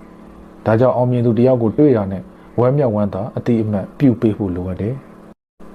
ကိုအတိအမှတ်ပြုတဲ့တုံခါမှုလိုင်းကတခြားတယောက်စီကိုကူးဆက်သွားနိုင်တယ်ကူးဆက်သွားတဲ့လူလည်းအကောင်းမြင်လိုင်းအရသာကိုပို့လွတ်လိုက်တဲ့လူကိုယ်တိုင်လည်းအဲ့ဒီအတိုင်းပြန်လဲရရှိတယ်အမြင့်ကိုဆွဲခေါ်မဲ့တငယ်ချင်းမျိုးကိုလိုအပ်ပါတယ်စိတ်တဲ့အစဉ်တန်းမြင့်သူဝင်မြင်မားသူအိမ်မက်ကြီးရဲ့သူတွေနဲ့မိတ်ဆွေဖွဲ့ဖို့လိုအပ်တယ်ကိုရဲ့အိမ်မက်တွေကိုခမားလုံနိုင်မယ်လို့ပြောတဲ့တငယ်ချင်းတွေမိမိလိုမျိုးပဲအိမ်မက်ကြီးတဲ့မိတ်ဆွေတွေအနာပဲနေရမယ်ဘာအလုပ်ပဲဖြစ်လောက်တော့မလုပ်ရသေးဘူးအဖြစ်အတွေးတွေနဲ့အစိုးမြင်သမားတွေကိုဘုံဝေးကနေရှောင်ရှားရမယ်ရှာဖို့ခက်သုံးဖို့လွယ်တာရှာဖို့ခက်တဲ့လောက်သုံးဖို့လွယ်တာကတော့ပတ်စံပဲဖြစ်တယ်ကိုရဲ့လက်ထက်ပတ်စံကိုအလွယ်ထုတ်မသုံးပစ်ခင်ဒီအချက်တွေကိုတစ်ခါလောက်ကောင်းတဲ့ထည့်ကြည့်ပါဒီပတ်စံကိုဘယ်လိုမျိုးနဲ့ရောက်ခဲ့တာလဲကိုမိဘကဘယ်လိုရှာဖွေဖန်တီးထောက်ပံ့ခဲ့တဲ့ပတ်စံလဲကိုရဲ့အိမ်တော်ဘက်ကဘယ်လိုရုန်းကန်ပြီးတော့ရှာဖွေထားတဲ့ပတ်စံလဲအလကားရတဲ့ငွေဖြစ်စီအောင်တော့အမြဲတမ်းအခုလိုမျိုးအလကားထက်ရနိုင်ပါဦးမလားကိုလက်ထက်ကပတ်စံကိုထုတ်သုံးတော့မယ်ဆိုရင်တေချာစဉ်းစားပြီးသုံးဆွဲတက်တဲ့အချိန်ကောင်းလေးလုပ်ပါတခုခုကိုဝယ်ပစ်လိုက်တော့မယ်ဆိုရင်တကယ်လိုအပ်တာလားစဉ်းစားကြည့်တကယ်မလိုအပ်တဲ့အရာဆိုရင်မိမိအိမ်မှာအမိုက်တစ်ခုတိုးပွားလာတာပဲအဖတ်တင်မယ်အသုံးဖြုံးချက်နဲ့ကိုလိုလူမျိုးတွေများလာလေစိုက်ပိုက်ရွှေတွေကတဆိုင်ပြီးတဆိုင်တိုးဖွင့်နိုင်လေဖြစ်ပြီးတော့ငွေဖြုံးချက်နဲ့ကိုလိုလူမျိုးတွေကသာပယုံလုံးလိုမျိုးလုံးပါသွားရတယ်ဆိုတာမမေ့ပါနဲ့ကိုလက်ထက်ကပတ်စံကနဲတာဖြစ်စေများတာဖြစ်စေဘယ်လိုနီးနေရတာဖြစ်ပါစေတန်ဖိုးတိတန်ဖိုးရှိသုံးစွဲတက်ဖို့လိုအပ်တယ်ရှာဖို့သာခတ်တာသုံးဖို့ကြတော့လွယ်လိုက်တာလို့စဉ်းစားကြည့်လိုက်ပါဝယ်ချမ်းပြီးပြန်လာရင်နည်းနည်းတော့ခံစားရတယ်မဟုတ်လားချမ်းသာဖို့အတွက်ပတ်စံသုံးပါနည်းနည်းတော့ထူးဆန်းသွားလားကျွန်တော်တို့ကချမ်းသာဖို့ပတ်စံစုပါလို့ပဲသိခဲ့တာလေတထေးဆိုတဲ့လူဒန်းစားတွေကိုကြည့်လိုက်သူတို့ဘဝတွေကချမ်းသာပြီးရင်ချမ်းသာနေကြတယ်ကျွန်တော်တို့တာမန်အလုပ်သမားတွေကိုကြည့်လိုက်ကျွန်တော်တို့တွေကဆင်းရဲပြီးရင်ဆင်းရဲနေကြတယ်ဒါပါလို့လေကျွန်တော်တို့လိုတာမန်အလုပ်သမားတွေရဲ့ဝင်ငွေကကျွန်တော်တို့ရဲ့အသုံးစရိတ်ဖြစ်သွားတယ်ဒါပေမဲ့တထေးတွေရဲ့အသုံးစရိတ်ကတော့သူတို့ရဲ့ဝင်ငွေပြန်ဖြစ်သွားတယ်အလုပ်သမားဝင်ငွေညီမျှခြင်းဝင်ငွေတူအသုံးစရိတ်တထေးညီမျှခြင်းအသုံးစရိတ်တူဝင်ငွေဒါဆိုတထွေးတွေဘယ်လိုမျိုးပတ်စံသုံးတာလဲသူတို့ရဲ့ပတ်စံတွေကိုစီးပွားရေးတိုးတက်ဖို့လုပ်ငန်းတွေချဲ့ထွင်ဖို့ပညာသစ်တွေရဖို့အတွက်သုံးတယ်ဒီတော့သူတို့သုံးသမျှကသူတို့အတွက်ဝင်ငွေပြန်ဖြစ်လာတယ်များသုံးလေများဝင်ငွေရလေပေါ့ဒီလိုနဲ့သူတို့ကချမ်းသာပြီးချမ်းသာလာတော့တာပဲတာမန်လူသမားတွေဘယ်လိုပတ်စံသုံးကြလဲရသမျှသုံးဖို့ပဲစဉ်းစားတယ်လာစားလေးရလာပြီးဆိုပါစို့အဝိစားလေးပြေးဝယ်စံကောင်းလေးပြေးထိုင်အရက်လေးတော့ ဖုံးတယ်လေခိုင်းဒါမှအလုပ်သမားကဝင်ငွေကိုဘယ်လိုသုံးရမလဲပဲစဉ်းစားတယ်အသုံးစရိတ်ကနေဘယ်လိုဝင်ငွေရအောင်လုပ်မလဲမစဉ်းစားတတ်ကြဘူးဒီလိုနဲ့စင်ရဲပြီးရင်နဲ့စင်ရဲလာကြတာတထေးတွေကပတ်စံရှာဖို့သုံးတယ်အလုပ်သမားတွေကပတ်စံသုံးဖို့ရှာတယ်တထေးတို့ရဲ့အသုံးစရိတ်ကသူတို့တဲ့ဝင်ငွေပြန်ဖြစ်သွားတယ်များသုံးလေများချမ်းသာလေအလုပ်သမားတွေရဲ့ဝင်ငွေကတော့သူတို့အတွက်အသုံးစရိတ်ပဲပြန်ဖြစ်သွားတယ်များသုံးများစင်ရဲတယ်များစင်ရဲတယ်ကျွန်တော်တို့ရဲ့ပတ်စံကိုစင်ရဲဖို့အတွက်သုံးမလားချမ်းသာဖို့အတွက်သုံးမလားစင်ရဲဖို့သုံးမယ်ဆိုရင်တော့လိုချင်တာတွေရှောက်ဝင်ပေါ့ချမ်းသာဖို့သုံးမယ်ဆိုရင်တော့ရင်းနှီးမြုပ်နှံပေါ့အဖြေကတော့ရှင်းတယ်နော်သုံးပါလားဖြုံးပါလားယနေ့လူငယ်တော်များငွေရှာတက်ကြပါတယ်ငွေရှာတော်သူလိုမျိုးငွေကိုသုံးဆွဲတက်ဖို့လည်းအရေးကြီးသေးတယ်ကိုရှာတဲ့ငွေရဲ့တန်ဖိုးကိုနားလည်ဖို့လိုတယ်ကိုရန်ရှာဖို့လို့ရရှိထားတဲ့ငွေကိုမသုံးဆွဲတက်တာစနစ်တကျမရှိတာကငွေရဲ့ထိန်းချုပ်မှုကိုခံရဖို့အလားအလာများတယ်တန်ဖိုးကိုဖြတ်လို့ရတယ်ကိုယ့်ရဲ့တန်ဖိုးကတော့ကိုမြင့်ရင်မြင့်တယ်လို့တန်ဖိုးကြီးတယ်တန်ဖိုးဖြတ်လို့မရဘူးငွေရဲ့တန်ဖိုးကိုသိတယ်လို့ပဲကိုယ့်ရဲ့တန်ဖိုးကိုလုံးဝမမေ့နဲ့လောကမှာဘလို့အခက်အခဲတွေနဲ့ပဲကြုံလာပါစေဘလို့ထိုးနှက်မှုတွေပဲခံနေရပါစေလက်မလျှော့ပဲနဲ့မိမိတို့လိုချင်တဲ့အောင်မြင်မှုပန်းနိုင်ကိုအရောက်လှမ်းနိုင်ကြပါစေဘဝမှာလိုရဆန္ဒတွေလည်းပြေဝကြပါစေလို့ဆုမွန်ကောင်းတောင်းပေးလိုက်ပါတယ်ကဲဆက်ပြီးတော့ကြည့်ရအောင်နော်နံပါတ်1ကိုထိန်းချုပ်နိုင်ဖို့သင်ယူရမယ်အဓိကကတော့ငွေလက်ထဲရောက်လာတဲ့အခါမှာလိုချင်တာတွေဝယ်မယ်စားချင်တာတွေစားမယ်စားသဖြင့်စိတ်ထဲရှိသလိုမျိုးသုံးဖြုံးခြင်းတဲ့စိတ်ကိုထိန်းတက်ဖို့လိုအပ်တယ်လူငယ်ဘဝမှာကတည်းကမိမိရဲ့ငွေသုံးခြင်းတဲ့စိတ်ကိုထိန်းတက်တဲ့အကျင့်ရသွားမယ်ဆိုရင်ကိုယ့်အတွက်တကယ်လိုအပ်တဲ့ပစ္စည်းတွေအတွက်သာငွေကိုသုံးဖို့နားလည်စေလိမ့်မယ်ကိုယ့်ရဲ့တန်ဖိုးကိုငွေရဲ့တန်ဖိုးကိုသိနေတဲ့အတွက်ကြောင့်ကိုယ့်ရဲ့ငွေကိုအလကားဖြစ်စေမယ့်နည်းလမ်းတွေကိုမလုံးရတော့ဘူးအဲဒါကြောင့်လူငယ်ဘဝမှာကတည်းကငွေကိုသုံးခြင်းဖြုံးခြင်းတဲ့စိတ်ကိုထိန်းချုပ်နိုင်ဖို့သင်ယူသင့်တယ်နံပါတ်2အသုံးနဲ့အဖြုံးခွဲခြားတတ်ပါစေဒါကတော့သိပြီးသားပါလူငယ်မှမဟုတ်ဘူးဘယ်သူမှဆိုလိုအပ်တာအသုံးနဲ့အဖြုံးဆိုတာကကိုယ့်အတွက်တကယ်မဖြစ်မနေလိုအပ်လို့ဝယ်ရမယ်ပစ္စည်းမျိုးတွေကိုပဲဝယ်ခြင်းကအသုံးဖြစ်ပြီးတော့ကိုယ့်အတွက်တကယ်လည်းမလိုအပ်ရှေ့ပြီးသားကိုလည်းထက်ကဝယ်နေတာမျိုးကတော့အဖြုံးလို့ခေါ်တယ်အဲ့ဒီနှစ်မျိုးကငွေသုံးနည်းရဲ့အခြေခံပဲဒီနှစ်မျိုးကိုနားလည်သွားတဲ့အခါမှာတော့စနစ်တကျငွေကိုသုံးတက်လာလိမ့်မယ်အဲဒါကြောင့်အသုံးဖြုံးကိုလူငယ်ဘဝမှာနားလည်အောင်သင်ယူထားတယ်လူငယ်ဘဝမှာကလေးကအဲ့ဒါကိုနားမလည်ထားရင်မကောင်းတဲ့အကျင့်ကဆွဲလေတယ်ဆိုတဲ့အဲ့ဒီအတိုင်းပဲမြင်သမျှဝယ်ခြင်းစိတ်ပေါက်လာတိုင်းဝယ်ပြစ်တတ်တဲ့အကျင့်ကလည်းဆွဲသွားပြီးတော့ဖြုံးဖို့စဉ်းစားရကနေလမ်းမှာရောက်သွားနိုင်ပါတယ်နံပါတ်3ပုံမှန်စုငွေထားပါလူငယ်ဘဝမှာကလေးကပုံမှန်စုငွေရဲလို့သတ်မှတ်ပြီးတော့စုထားတဲ့နေအဲ့ဒါမှစုငွေတိုးလာလေငွေစုဖို့ရစိတ်တက်ကြွလာလေငွေလဲတိုးလာလေမို့ငွေစုတက်တဲ့အလေးချင်းလေးဖြစ်လာပါလိမ့်မယ်တဆတိုးလာတဲ့ငွေတွေကိုသုံးရမှာတော့မှနှမျောလာပါလိမ့်မယ်အဲဒါကြောင့်ပုံမှန်စုငွေစုတက်တဲ့အချင်းဖြစ်အောင်လို့အလေးချင်းရမယ်အဲဒီအချင်းကနေတစ်ဆင့်အသုံးနဲ့အဖြုံးပါနားလည်လာပါလိမ့်မယ်နံပါတ်4ငွေကိုအကျိုးရှိအောင်ဘယ်လိုသုံးမလဲသင်ယူရမယ်ဒါကတော့စာတွေဖတ်တာငွေသုံးဖို့နည်းလမ်းတွေငွေကိုရင်းနှီးမြှုပ်နှံရင်းနဲ့ကျွဲဝလာတဲ့တန်းကြတထေးတွေစသဖြင့်စာတွေဖတ်ရင်းနဲ့လေ့လာသင်ယူသင့်တယ်တို့တွေအောင်မြင်လာခြင်းဟာငွေကိုအကျိုးရှိအောင်ဘယ်လိုအသုံးချလဲဆိုတာကိုတစ်ဆင့်ပြန်ပြီးတော့သင်ယူသင့်တယ်အဲဒါမှသာကိုယ်အလဲကြရင်ဘယ်လိုလုပ်သင့်လဲဆိုတဲ့အတွေးအမြင်တွေရလာနိုင်မှာပါနံပါတ်5အရေးပေါ်အတွက်တည်တံ့စုငွေထားပါအရေးပေါ်တည်တံ့စုငွေဆိုတာထားကိုထားတဲ့လုံငယ်မှုအရေးပေါ်စုစရာမလိုသေးဘူးရဲ့လို့မရှိဘူးအရေးတစ်ခုကိုကြုံလာတဲ့အခါဖြစ်ဖြစ်ကိုမိဘညီကိုမောင်နှမတစ်ခုခုဖြစ်တာဖြစ်ဖြစ်ကိုလက်ထက်အရေးပေါ်အတွက်တည်တံ့ငွေစုထားတဲ့အခါမှာဒီလိုအခြေအနေမျိုးမှာဘယ်သူကိုမှအောက်ကျခံစရာမလိုတော့ဘူးအဲ့ဒါအပြင်တင့်အတွက်လည်းအရေးပေါ်စုငွေဖြစ်တာကြောင့်တင်အလုံးမရှိတော့လို့နားနေတာမျိုးကြောင်းတက်ရမှာမို့အလုံးနားလိုက်တာမျိုးဆိုတဲ့အခြေအနေတွေမှာထုံငွေကကိုယ့်အတွက်တကယ်အသုံးဝင်စီမှာအဲ့ဒါကြောင့်အရေးပေါ်အခြေအနေသုံးဖို့အတွက်ဆိုပြီးတော့စုငွေတည်တံ့ဖယ်ပြီးတော့စုထားတင်ပါတယ်ကဲဒီလောက်ဆိုသဘောပေါက်ပြီးထင်ပါတယ်ပတ်စံရှိလာတဲ့အခါငွေပိုသုံးလာပြီးတော့ချွေတာမှုတွေနေလာမယ်အရင်ကငွေကြီးမရှိလို့ငွေကိုနည်းနည်းလေးသုံးတက်ပြီးမဲ့ရှိလာတဲ့အခါမှာငွေကိုများသုံးလာပြီးတော့ချွေတာမှုအားနည်းလာတဲ့အဖြစ်တွေများတတ်ပါတယ်ဒါကြောင့်ငွေပိုဝင်လာရင်ချွေတာပြီးတော့စုဆောင်းရမယ်နှစ်အလုပ်လုပ်တာအားနည်းလာပြီးတော့ အပျော်အပါပို့ပြီးတော့များလာတတ်တယ်ငွေကြီးမများရှိလာပြီဆိုတော့ ਨੇ အလုပ်လုပ်တဲ့အပိုင်းမှာအရင်ကထက်အားနဲ့လာတတ်ပါတယ်ပတ်စံရှိလာတဲ့အတွက်မိတ်ဆွေအပေါင်းအသင်းကလည်းများလာတော့အပျော်အပါမှာအချိန်ပိုသွားနိုင်တယ်ဒါကြောင့်သတိထားပါတော့ချမ်းသာအောင်ကိုကြီးပေးတဲ့သူတွေကိုမေ့ပြီးတော့မြောက်ပင့်ပေးတဲ့သူတွေနဲ့တာယာတက်လာတယ်စည်းစိမ်ဥစ္စာကျွယ်ဝလာပြီဆိုရင်မိမိကိုလူတွေကမြောက်ပင့်ပေးပြီးပေါင်းလာကြလိမ့်မယ်အဲဒီလိုမြောက်ပင့်တဲ့သူတွေနဲ့တာယာပြီးတော့မိမိကိုပတ်စံရှိလာအောင်ကိုကြီးတဲ့သူတွေကိုတော့မေ့နေတတ်တယ်အဲ့ဒီလိုမဖြစ်ပါစေနဲ့၄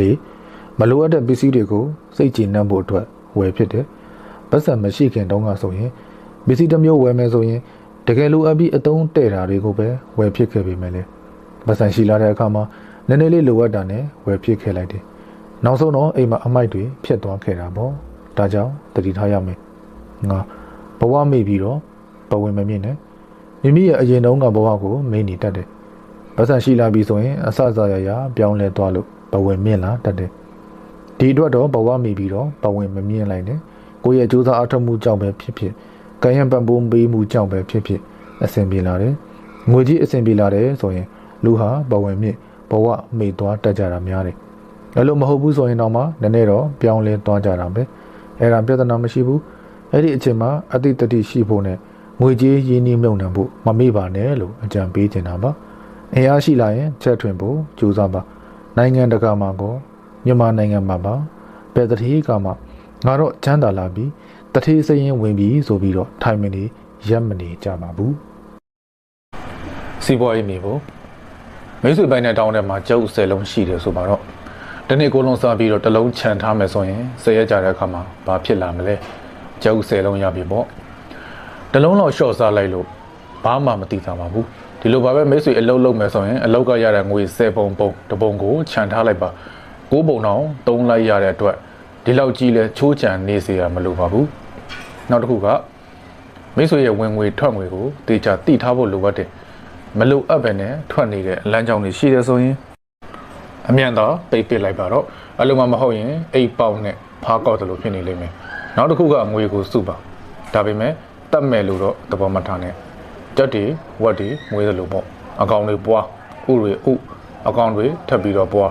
ငွေကိုငွေချင်းထပ်ပွားနိုင်ဖို့အကျိုးရှိမဲ့နေရာတွေမှာထည့်ဝင်ပြုတ်နှံအဲ့လိုမျိုးလုပ်ပေးရမယ်အဲ့လိုမဟုတ်ဘဲနဲ့ငွေကိုတစ်တာတဲ့ပဲထည့်ပြီးတော့သိမ်းထားမယ်ဆိုရင်ငွေတွေကအကျော်တည်သွားလိမ့်မယ်လေဖြတ်နေတဲ့သူတွေလိုမျိုး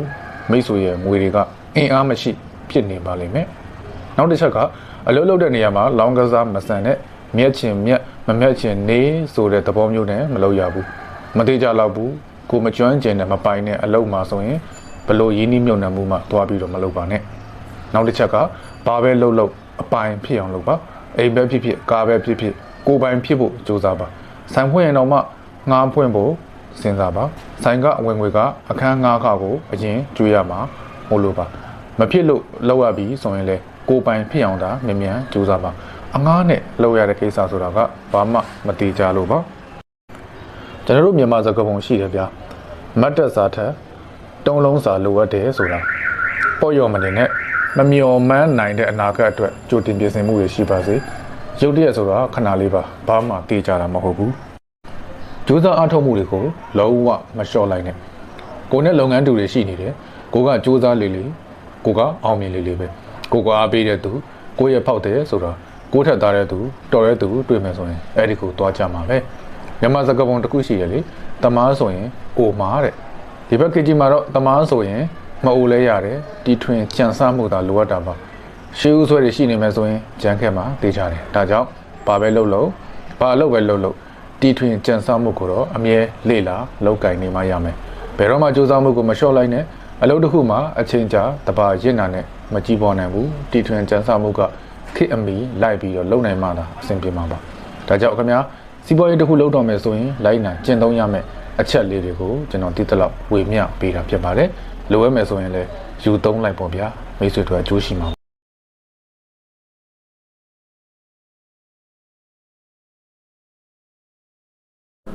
စည်ရဲစီမီအချက်များနံပါတ်1မစင်စားဘဲနဲ့တုံးတယ်ဒီနေ့ကိုယ့်ရဲ့ပတ်စံသုံးနေကနောက်ဆက်နှစ်မှာကိုယ့်ရဲ့အနာဂတ်ငွေရေးကြေးရေးကိုထိန်းချုပ်ထားတဲ့အရာတစ်ခုပဲဖြစ်တယ်လိုအပ်တာနဲ့လိုချင်တာကိုမခွဲခြားနိုင်ဘူးဆိုရင်မလိုအပ်တဲ့အသုံးအနှုန်းတွေစပြီးတော့ဖြစ်စေပါတယ် ဒီတော့ဒီအချက်ကပဲကိုဘွားရဲ့ငွေရေးကြေးရေးပြဿနာကိုဖြစ်ပေါ်စေပါတယ်နံပါတ်2ဘဝကိုအကျွေးရှိအောင်ပြုလုပ်ခြင်းသင်အကျွေးများလာအောင်လုပ်တိုင်းမှာသင်ကငွေရေးကြေးအဆင့်အတန်းကိုတဖြည်းဖြည်းနှိမ့်ကျအောင်စုပ်ယူနေတာဖြစ်တယ် credit အကျွေးကတ်တစ်ခုခုအကျွေးအပြင်ကအကျွေးအရေးကြပေးချေခြင်းအကျွေးစသဖြင့်အကျွေးတန်တရားဖြင့်ဒီအကျွေးတွေတိဆောက်ခြင်းကအမြဲတမ်းထွက်ငွေလမ်းကြောင်းအသစ်တွေကိုတိဆောက်ထားတာနဲ့အတူတူပါပဲငွေရေးကြေးရေးအပိုင်းအသေးစိတ်မထိမ့်သိမ့်နိုင်ခြင်းဝင်ငွေထွက်ငွေစည်ရင်မလုံနိုင်ခြင်းအကျွေးဆက်ရမယ့်ရက်အတိအကျမလုံနိုင်ခြင်းငွေကြေးအပိုင်းမှာကိုယ်အကျိုးကိုမသိခြင်းငွေကြေးစာရွက်စာတမ်းတွေကိုစနစ်တကျမထိမ့်သိမ့်နိုင်ခြင်းဒီလိုမျိုးတွေအကြောင်းအရာတည်တည်လေးတွေကပဲလူအများစုရဲ့ဘဝကိုငွေကြေးပြဿနာရှိအောင်ပြုလုပ်နိုင်ပါတယ်ဒါကြောင့်ဒီလိုအရာတွေကိုဘဝထဲဝင်မနှောင့်ယှက်အောင်လို့ကိုယ့်ရဲ့ငွေကြေးကိုစနစ်တကျထိမ့်သိမ့်ပါနံပါတ်4အပိုငွေအလိုငွေတွေကိုဘယ်တော့မှပလန်မချခြင်းငွေကြေးပလန်မချခြင်းအနာဂတ်သုံးရမယ့်ငွေကိုကြိုတင်မစင်းစားတာကကိုယ့်ဘဝမှာအရေးပေါ်ကိစ္စတွေကိုအမြဲတမ်းကြုံရစေပါတယ်ငွေကြေးအပိုင်းမှာဒီစရင်၃ခုရှိတယ်နံပါတ်1ဝင်ငွေထောက်ငွေစရင်နံပါတ်2ငွေကြေးအခြေအနေစရင်နံပါတ်3ငွေကြေးစရင်စရာတွေကိုမှရှိတယ်ဆိုရင်သိတယ်ဆိုရင်ဘဝကိုဒီထက်ပိုပြီးတော့လွယ်အောင်လုပ်နိုင်ပါတယ်နံပါတ်5စုငွေကိုအထင်သေးခြင်းစုငွေရဲ့အဓိကအရေးကြီးတဲ့အကြောင်းရင်းကငွေကြေးဝရိယပဲဒါကြောင့်ငွေကြေးအရေးအတွက်တိတိလေးကိုအထင်သေးခြင်းနဲ့စုငွေကိုနောက်ရက်တွေစီတွန်းထုတ်တဲ့သူတွေကသူ့ဘဝအနာဂတ်ငွေကြေးအောင်မြင်မှုကိုမရောက်နိုင်တဲ့ရက်တွေစီကိုတွန်းထုတ်တာနဲ့အတူတူပါပဲနံပါတ်6ဘန်းနိုင်မရှိတဲ့ဘဝကိုလက်ခံတယ်ဘန်းနိုင်မရှိတဲ့ဘဝကတန်လိုက်အိမ်မြောင်မရှိတဲ့သင်္ဘောနဲ့အတူတူပဲဘဝအစိတ်ပိုင်းတိုင်းမှာငွေကြေးအထင်းကျုံလေးနဲ့ဘန်းနိုင်ရောက်ဖို့လမ်းကြောင်းလေးတွေရှိတဲ့နဲ့ကိုလိုချင်တဲ့ငွေကြေးပိုင်ဆိုင်ဖို့အတွက်ပန်းတိုင်အရင်ရှိရပါမယ်နံပါတ်9ငွေကြေးပိုင်းဗဟုသုတတွေကိုအလေးမပေးဘူးလူကငွေကြေးပြဿနာကိုဘယ်တော့မှမဖြေရှင်းနိုင်ဘူးဒီငွေကပဲငွေကြေးပြဿနာကိုဖြေရှင်းပေးတာဖြစ်တယ်ဒါကြောင့်ငွေကြေးအပိုင်းမှာတိုးတက်ခြင်းနဲ့ဆိုရင်ငွေကြေးဗဟုသုတကိုရှာဖွေရမယ်ဝင်ငွေရှာရမယ်ဝင်ငွေထောက်ငွေ control လုပ်ရမယ်ငွေစုရမယ်ပြီးရင်အရင်အနည်းလုပ်ရမယ်ဒီနေ့ကစပြီးတော့လုပ်ရမယ်ဒီကွန်နက်ချက်ကိုနားလည်ရင်အဆင်ပြေပါပြီရှာထားတဲ့ပတ်စံလေးတွေစုဆောင်းတော့မယ်ဆိုရင်ပတ်စံစုတယ်ဆိုတာရေမှန်းချက်တစ်ခုထားပြီးတော့ရေရှည်တိဆောက်ထားတဲ့အလေးချိန်အကောင်တစ်ခုဖြစ်ပါတယ်ငွေကြေးအောင်မြင်မှုမှာပတ်စံဘယ်လောက်ဝင်နေဆိုတာထက်ဘယ်လောက်စုနိုင်နေပွားနိုင်နေဆိုတာပို့ပြီးတော့အရေးကြီးတယ်လူတွေကမဝင်သေးတဲ့ပတ်စံကိုမျှော်ကိုးပြီးတော့အကျွေးယူတတ်ကြတယ်ဒါကမှားယွင်းနေတဲ့အချက်ပဲကျွန်တော်တို့တွေပတ်စံစုနေတဲ့အချိန်မှာဘယ်လိုဗျူဟာတွေသုံးရမလဲဆိုတာတစ်ချက်လောက်ဝေမျှခြင်းပါတယ်နံပါတ်1သုံးပြီးမှစုတာမျိုးမလုပ်နဲ့လစာထုတ်ပြီးတာနဲ့လိုချင်တဲ့ပစ္စည်းတွေဝယ်ပြီးမှပတ်စံစုတတ်ကြတယ်တကယ်တမ်းတော့လာစဉ်စုဆောင်းမဲ့ပတ်စံပမာဏကိုတတ်မှတ်စုဆောင်းပြီးမှသာလိုအပ်တဲ့အရာတွေကိုဝယ်သင့်တယ်လစာထုတ်တာနဲ့ပထမဆုံးလုပ်ရမှာကစုဆောင်းမဲ့ပတ်စံကိုတီးတန့်ချန်ထားတဲ့နဲ့နံပါတ်2တစိမ့်ဆွဲမထားနဲ့10သိန်းလောက်ရှိတဲ့ iPhone ဝယ်မဲ့အစားအတန်အသင့်3လုံးကောင်းတဲ့2သိန်းတန်စမတ်ဖုန်းတစ်လုံးကိုဝယ်ပြီးတော့ကျန်တဲ့8သိန်းကိုစုဆောင်းထားလိုက်တာကပိုပြီးတော့အတိတ်ပဲရှိတယ်နံပါတ်ကြီးတစ်စိမ့်ရဲ့နောက်ကိုလိုက်နေတာထက်အရေးအသွေးကောင်းတဲ့ပစ္စည်းကို3သိန်းတဲ့သဘောပေါ့ဆိုင်ထိုင်မယ်ဆိုရင်နံပါတ်ကြီးဆိုင်မှာထိုင်တာထက်အစားအသောက်ကောင်းတဲ့ဆိုင်မှာထိုင်တာကပိုပြီးတော့အရသာရှိသလိုငွေကုန်လဲတက်တာစေပါတယ်3အသေးအဖွဲလေးတွေကိုဂရုစိုက်ပါအေးဘူးဝယ်တောက်လိုက်လို့900ပဲကုန်တာတခါတလေဘာမှမဖြစ်ပေမဲ့လည်းကြိမ်ဖန်များလာရင်စိတ်ဖန်များအနာဖြစ်တတ်ပါတယ်ဆိုတော့လမ်းထွက်ရင်ကိုယ့်အိမ်ကရေဘူးလေးထည့်လာတာမျိုးစတိုးဆိုင်ကပေးလိုက်တဲ့ကျွတ်ကျွတ်အိတ်တွေကိုလွှတ်မပစ်ဖ ೇನೆ အမိုက်ထည့်တဲ့အိတ်လုံးမယ်ဆိုရင်အိတ်ဖိုးကုန်ငွေတက်တာတဲ့သဘောနံပါတ်4နှစ်ပတ်ဆောက်တဲ့ဗျူဟာကို3ဘာသာတစ်ခုပစ္စည်းတစ်ခုခုကိုဝယ်ခြင်းတယ်ဆိုရင်ချက်ချင်းမဝယ်သေးနဲ့အောင်နှစ်ပတ်လောက်စောင့်လိုက်ပါနှစ်ပတ်လောက်ကြာတော့မှကိုကလည်းတကယ်လိုချင်နေတယ်ပစ္စည်းကလည်းလိုအပ်နေတယ်ဆိုမှဝယ်လိုက်ပါစောင့်နေတဲ့အတော်အတွင်းမှာတခြားလူဝယ်လို့ကုန်သွားမှစိတ်မပူနဲ့ပိုကောင်းပိုလှတဲ့ပစ္စည်းတွေစိုက်မှာရောက်နေပါလိမ့်မယ်နံပါတ်5အင်တာနက်တွေရှော့သုံးပါကိုယ့်ရဲ့အလုပ်ကအင်တာနက်နဲ့မသက်ဆိုင်ဘူးဆိုရင်တနေ့မှာတစ်နာရီထပ်ပို့ပြီးတော့မသုံးပါနဲ့နံပါတ်6လိုအပ်တာလားလိုချင်တာလားလူတွေကကိုယ့်အတွက်တကယ်မလိုအပ်တဲ့ပစ္စည်းတွေကိုမှလိုချင်နေမိတတ်တယ် မလိုအပ်တဲ့အရာတွေကိုဝယ်မိရင်လိုအပ်တာတွေထုတ်ရောင်းရမယ်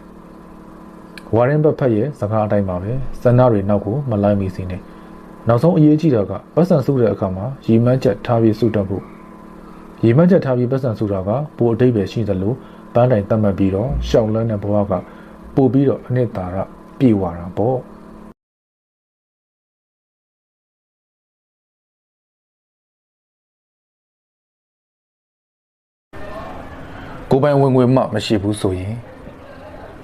ငွေရှာပါဆိုတဲ့စကားကအရွယ်ရောက်ပြီးသားလူငယ်တွေကစလို့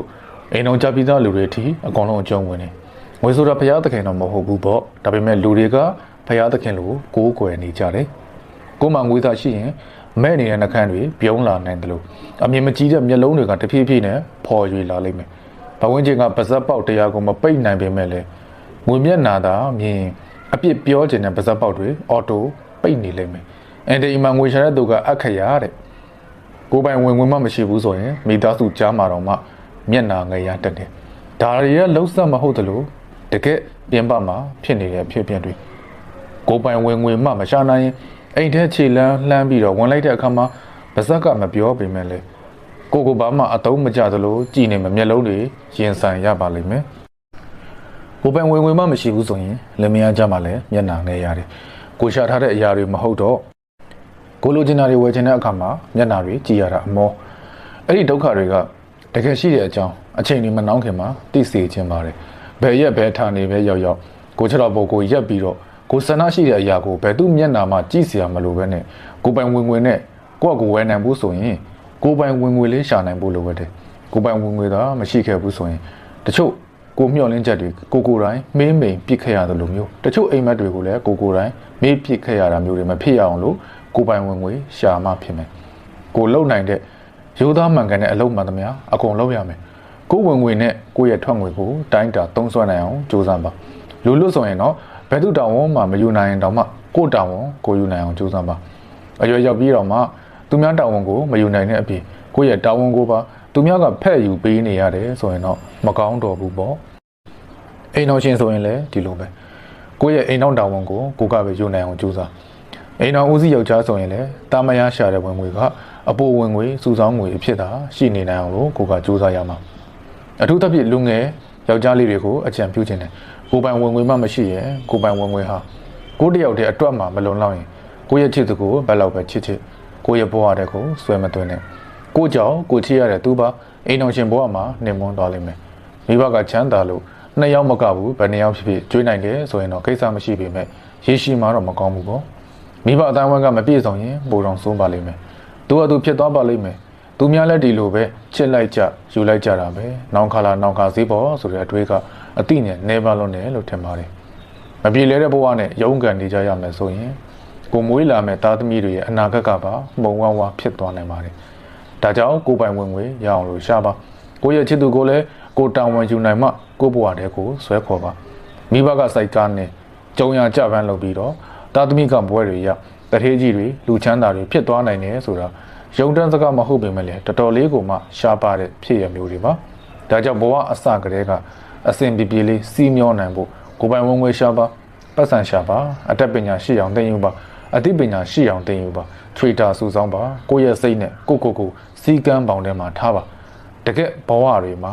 sorry ဆိုတာမရှိလို့ပဲဖြစ်ပါတယ်ငွေကိုဒုတိယဘုရားသခင်လို့မထင်လိုက်ပါနဲ့အဆိုတော်ပြောမြအောင်ဆိုထားတဲ့ဒုတိယဘုရားသခင်ဆိုတဲ့သချင်းစာသားလေးကိုနားထောင်ပူကြမယ်ထင်ပါတယ်ကျွန်တော်လည်းတော်တော်လေးကိုသဘောကျတဲ့သချင်းလေးဖြစ်ပါတယ်ငွေမရှိတော့မျက်နှာငယ်တယ်ငွေရှိမှတင့်တယ်နိုင်မယ်ငွေများတော့တရားကိုနိုင်တယ်ငွေရှိမှမျက်နှာချို့တယ်ငွေဆိုတာဒုတိယဘုရားသခင်ပဲတော်တော်ကောင်းတဲ့အစာသားလူတွေပါဒီစာသားတွေကိုမှားတယ်လို့ဘယ်သူပြောမလဲစဉ်းစားကြည့်တကယ်ကိုငွေကလူတွေအတွက်မရှိမဖြစ်လိုအပ်နေတာလေငွေကြီးမပြည့်စုံလို့ငွေကြီးမရှိဘူးဆိုရင်လူတွေကနှိမ်မယ်ရှောင်ဖယ်မယ်ပေါင်းတဲ့ဆက်ဆံဖို့တော့မှစဉ်းစားနေကြတာမဟုတ်လားဂုံတိတ်ခဆိုတာကြီးကိုငွေနဲ့တိုင်းတာတဲ့ဆိုရင်တော့မမားနိုင်ဘူးလေလူတွေကလက်ရှိမှာငွေကိုကိုးကွယ်ရုံနဲ့မကဘူးငွေရှိတဲ့လူကိုလည်းကိုးကွယ်ခြင်းနေကြတယ်စီးကပ်ခြင်းကြတယ်ဖားခြင်းရခြင်းတယ်ရက်ွက်တဲ့တာရေးနာရေးအလုံးငွေတောင်မှများထက်တဲ့အိမ်ဆိုရင်မျက်နှာပွင့်နေတာပဲလာကောက်တဲ့သူတွေရဲ့မျက်နှာကိုမြင်ဖူးတယ်မလားဖြီးလို့ တကယ်တော့လူတွေကငွေကိုကိုးကွယ်ခြင်းတဲ့အခါမှာငွေကခိုင်းတဲ့အတိုင်းလောက်ကြတော့တယ်ငွေကြောက်အချင်းတွေပြတ်ကြတယ်ငွေရခိုင်းเสียကိုငတိမိုင်ပြီးရောဆိုပြီးတော့လုံနေကြတော့တာပဲတန်တရားဝတ်နဲ့ကံကံရဲ့အကျိုးကိုယုံကြည်ပါတယ်ဆိုတော့ကျွန်တော်တို့နိုင်ငံမှာတော့မှတန်တရားကိုမကြောက်ငွေနောက်ကိုလိုက်ပြီးတော့ငွေကခိုင်းတဲ့ဒုစရိုက်လုပ်ငန်းတွေမတရားမှုတွေကိုငွေရဖို့တခုတည်းဥတီပြီးတော့လုံနေကြတာကိုကြည့်မယ်ဆိုရင်ငွေရဲ့အသားကောင်တက်ငွေကြုံနေဖြစ်နေကြတာမဆန်းဘူး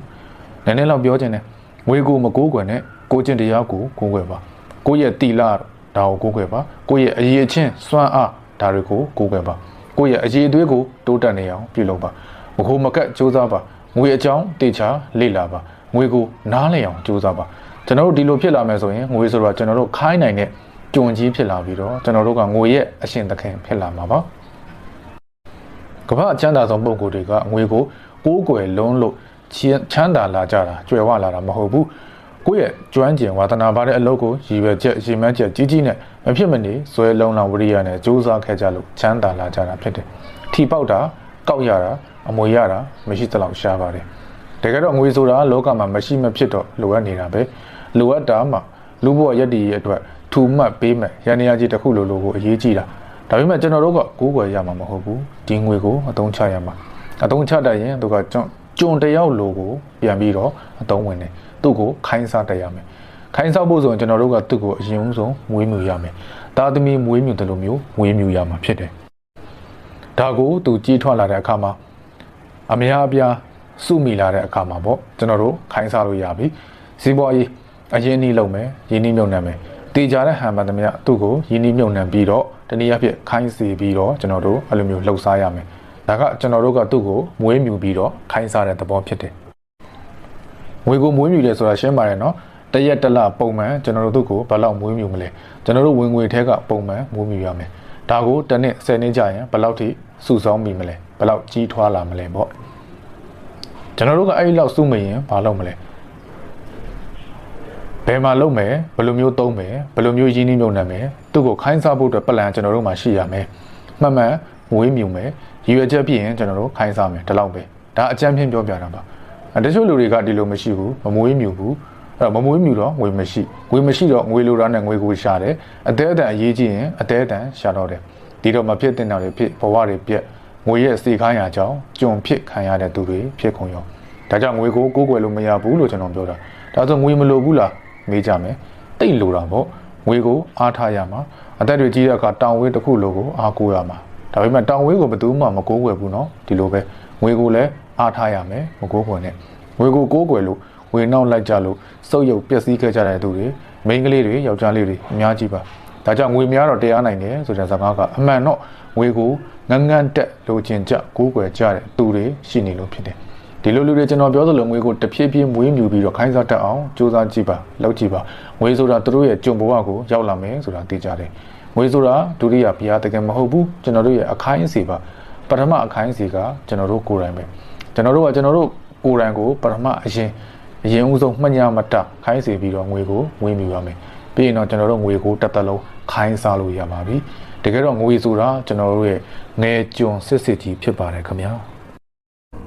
အနေခံရမှာဆိုလို့ပါကျွန်တော်တို့တွေဟာစိန်ခံမှုကိုနီလန်ပေါင်းစုံနဲ့ကြိုးစားနေကြတာများတယ်ရုပ်ဆောင်ဆောင်လောက်ကပြန်ရင်တော့မှဘီယာဆိုင်လေးဝင်ပြီးစေယူလိုက်ကြသေးတယ်စေကူးလေးတွေကိုယင်းပြီးတော့လေထဲမှာတိုက်ဆောက်လိုက်ခြင်းသေးတယ်အဲ့တဲ့နေရာစားတဲ့နေရာအကုန်လုံးမှာပါပဲစိတ်မခံရဘူးလို့မပြောလို့ပြီးမြဲကျွန်တော်တို့တွေစိန်ခံနေဖို့အချိန်ကောရောက်ပြီလားစဉ်းစားပါဘဝအတွက်လှုပ်ရှားရုန်းကန်နေကြတဲ့အချိန်မှာအချိန်တန်မှပဲစိန်ခံတင်တယ်လို့ကျွန်တော်ထင်တယ်ဘာလို့လဲဆိုတော့အချိန်မတန်ပဲစိန်ခံနေမိရင်အချိန်တန်တဲ့အခါကျတော့ကျွန်တော်တို့တွေအနေခံရမှာဆိုလို့ပါဒါကြောင့်အမြန်ဆုံးစိန်ခံလို့ရအောင်နီလန်းလေးတွေကိုမျှဝေလိုက်ရပါတယ်ငွေနောက်ကိုလိုက်ပါယနေ့ကရဲ့စီးပွားရေးအရာဆိုရင်သမာယိုးကျန်ဤတွေနဲ့ချမ်းသာဖို့ဆိုတာအင်မတန်မှခက်ခဲတယ်ဒါပေမဲ့လိုတဲ့လမ်းကိုလိုက်ပြီးတော့မတရားတဲ့နီးနဲ့ငွေရှာဖို့ကတော့ဆိုလိုတာမဟုတ်ဘူးရိုးရိုးသားသားလောက်ကင်နေရင်ကပဲကျွန်တော်တို့ကဝင်ငွေတိုးလာဖို့ကိုအာရုံစိုက်ရမှာငွေတွေထက်ကတကဝင်နေဖို့အာရုံစိုက်ရမယ်ငွေရဲ့နောက်ကိုစားလိုက်ရမယ်ဆိုတော့အခုလုပ်နေတဲ့လုပ်ငန်းလေးတစ်ခုကနေကိုလက်လန်းမိတဲ့နောက်လုပ်ငန်းတစ်ခုထပ်လုပ်တာမျိုးကိုလောက်ကင်နေတဲ့ကုန်ပစ္စည်းအပြင်ထပ်တိုးပြီးတော့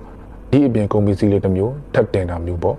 ဒီလိုလှုပ်ချင်းအပြည့်ကျွန်တော်တို့ကငွေကိုဘယ်လိုမျိုးထိန်းချုပ်ရမလဲဆိုတာကိုသိလာပြီးတော့အခွင့်အလမ်းတွေကိုမြင်လာမှာဖြစ်တယ်မကြွားပါနဲ့တိတ်တဆိတ်ကြိုးစားပါ